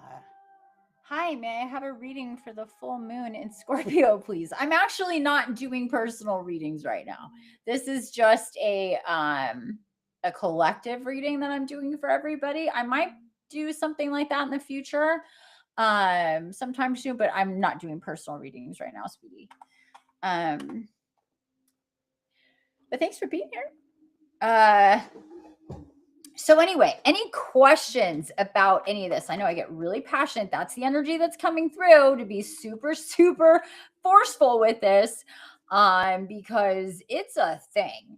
And we, when I say we, the collective of we's are going to be highly motivated and inspired, and it just is gonna, it's like truth spray or truth serum or whatever, the veil of illusion just crumbling, the whatever things that keep people stuck and in whatever relationships that are limiting are going to be shifting and changing and moving in a way that forces some finality of decision making, because these are like pivotal points right now. It's like either you're ready to truly shift and change and move towards sovereignty, or you're not. And if you're not, then things are going to go into a totally different direction for people who are there. It's kind of like the juice isn't going to be wasted on people who are going to just dump it out, is kind of the energy that I'm sensing with this. So take that for how you're going to take that. But that is what's the way that it's coming through. It's like choices need to be, are you going to partake or you're not? But don't act like you want the cup filled and then just dump it out, or say that's the vision that I'm getting. Because it's not going to be wasted on people who are not really going to partake and use what is there to be used to realign, to move in a direction of your highest timelines that are based in truth, that are connected with true balance. And if you are in alignment with your divinity, then you know it's just like this thing that lives inside of you that says, I cannot accept less than what I am meant to experience. I'm not meant to live in this whatever fill in the blank way anymore. It needs to be in balance. There needs to be true growth, not, fake, keep circling the same stuff type of thing. Okay, let's see. Is there anything else?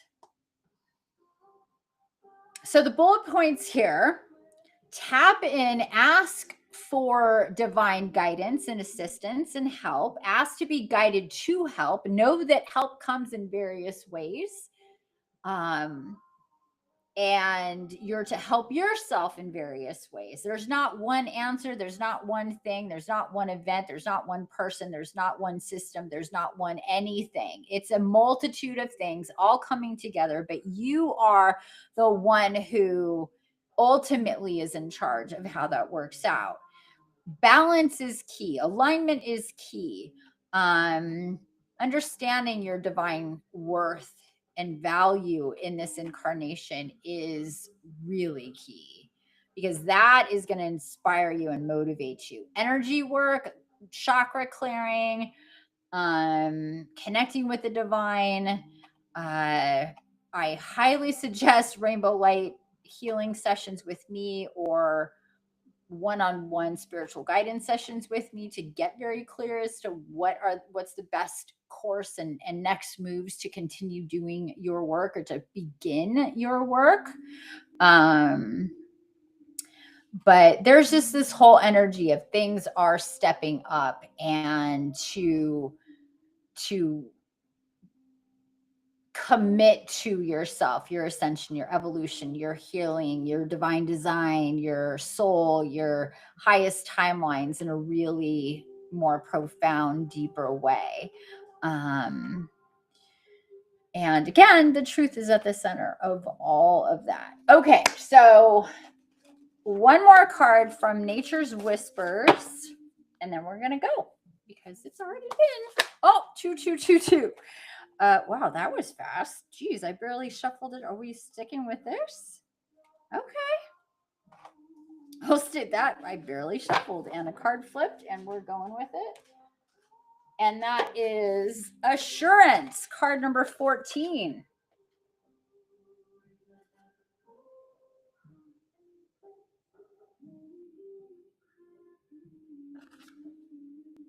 So this beautiful tree. And this woman, see the woman in the tree right here? The light catch up here, if it will at any time now, or not. Sorry, there's a woman there. Assurance. Ooh, I like this. Kind of going with the energy here. Assurance. Remain steady and be assured you are doing exactly what you are supposed to do. You might be seeing small signs that things, situations, and desires are just beginning to fall into place. Your focus and skills are intact. You will feel motivated in work areas and therefore make good inroads on your usual work. New ways of dealing with things will occur to you. Fresh perspectives will appear. And as a result, your life will move forward. Your life will move towards harmony and balance. Trust yourself. You have everything you need. Wow.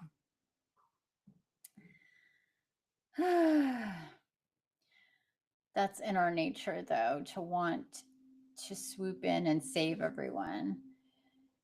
Yeah. But also a lot of times it's taking the place of how we're avoiding ourselves and saving ourselves. We're focused on other people. And that's the thing. That's when there is the unhealthy guide and healer and savior versus the healthy guide and leader. The unhealthy one has a shit show going on in their own life because they've decided they're going to help and save and message and everybody else. You're a hot mess, but you're focused on everybody else, kind of thing. And a lot of people do that. And we know innately, like, we cannot save other people. People have to save themselves.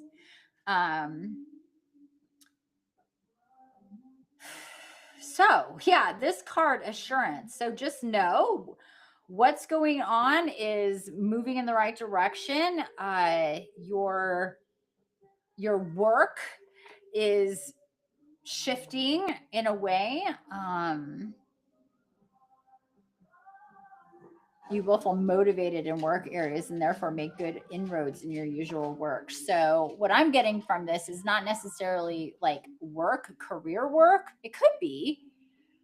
But I'm really feeling that this is more the work on yourself, your evolution.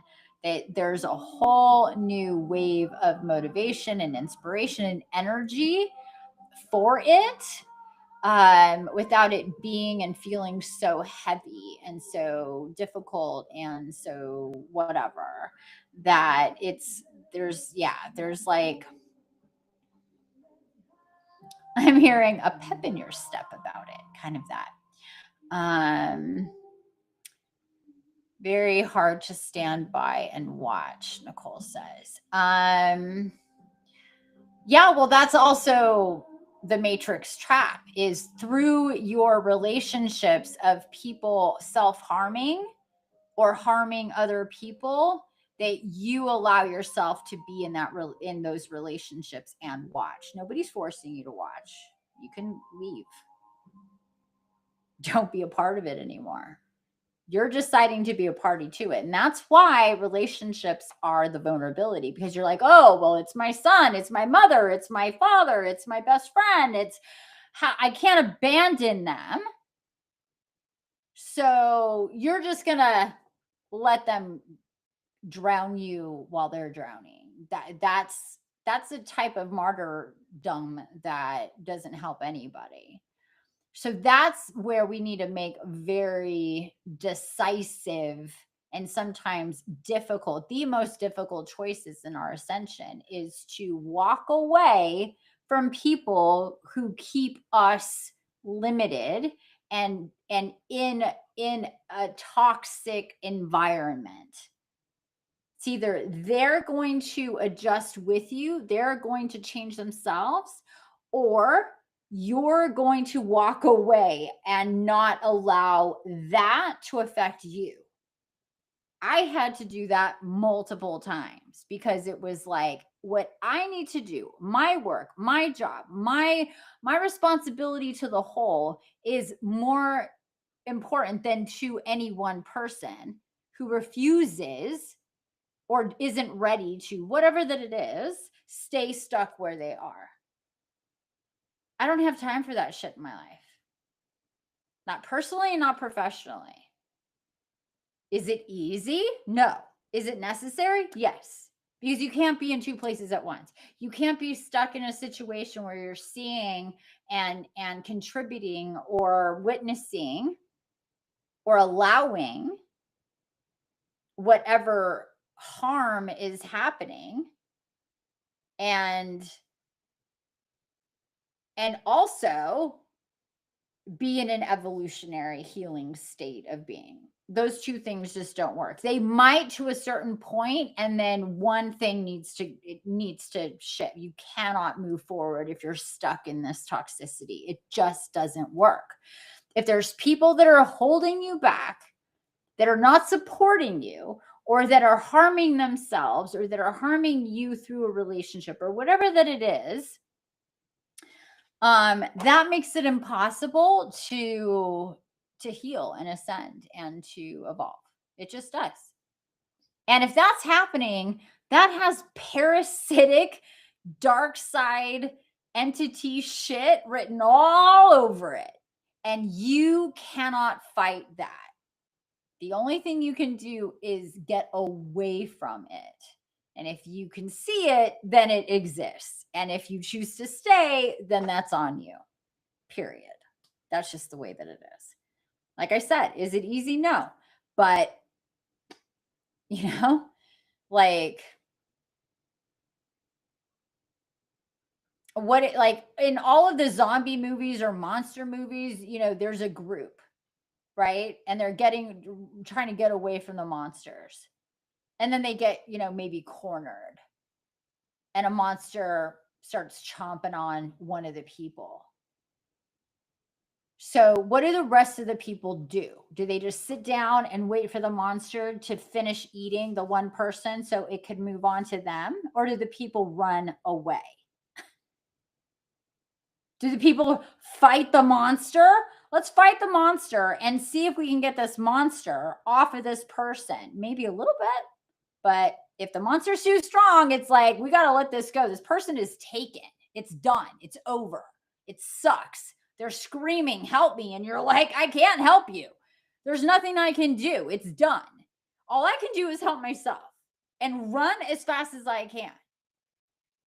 That's reality. That's the reality we live in. It's not the way we look at it in normal terms. It just isn't. We have to see it for what it is. The dark side wants us to see it as people struggling and you can't abandon them and you have to be loyal. Your family, your friends, you've been around them forever, whatever, blah, blah, blah. They gave birth to you, you gave birth to them. So stay.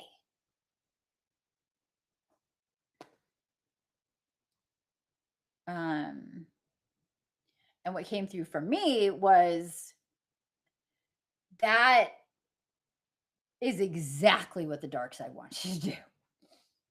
And they are using your family, your loved ones, the ones that you love the most, to try to keep you exactly where you are and sucked back into that dark shit. You need to make the choice to not. To go, I got it. I love you, but is it's war. So yeah, it's hard, but it's necessary. And sometimes you removing yourself from the situation tends to get things to move differently as well. Sometimes your energy, your beingness, your divinity mucked up in whatever bullshit toxicity is going on is the fuel to the fire. It's using you for more of it as well. So that's something to be very, very, very understanding of. The illusion can be, I'm helping, when the reality is, by you being a part of it, you're prolonging it. And it's not about them. It's about distracting you. And as long as you're connected to it, that's going to continue to happen. And that's the way that most people would not see it. But that's the reality of it. And these are the hard, to me, the relationship stuff is the hard, absolutely the hardest part of ascension, of awakening, of evolution, of all of this stuff, is to choose yourself over everybody else. Everybody. Because at the end of the day, nobody else can save you but you. And you can't save anybody else either. So you can get wrapped up and distracted and used and abused trying to do whatever and not going anywhere, not doing the actual work you're meant to be doing because you're so distracted in the chaos. And again, that's what the dark side wants you to do. So that's why the light will come in and be like, you got to get away from this. It doesn't matter who it is. And that's very contradictory to how we're, told what it means to be a good person. You don't leave people, you don't abandon them, you don't, whatever.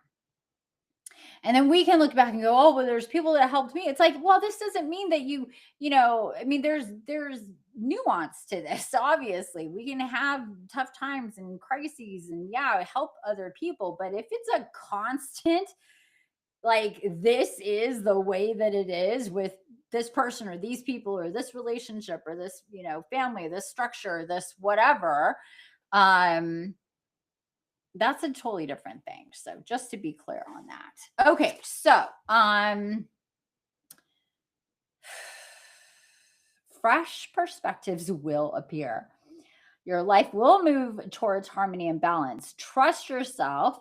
You have everything you need. So the truth is there. The awareness is there. Now it's about action and implementation and knowing that things will unfold if you take that position, take that stance, that the truth is ultimate. The truth will guide and lead.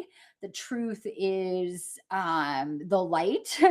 And when we embrace the light, have faith in the light, then ultimately we are where we should be. It's when we choose not to move in that way, when we are distorted and confused and can't or won't make those changes to not accept less than what is optimal for us, is again a choice.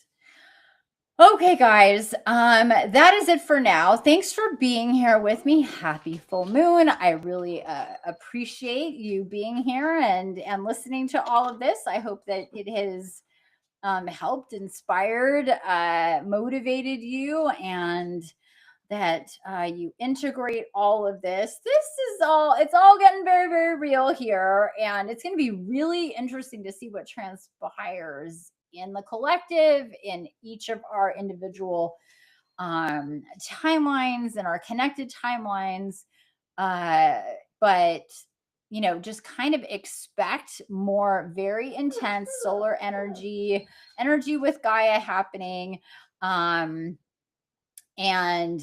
actual events in the collective when it comes to more truth being revealed and things shifting in that direction.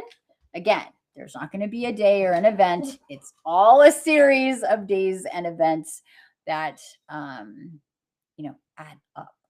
Okay, that's it for now. Thank you guys so much for being here. Mwah. Happy full moon. Have a great weekend. Chacho says goodbye. I don't know if you could hear him. He's going nuts. Bye for now, everybody. Have a wonderful night. See ya.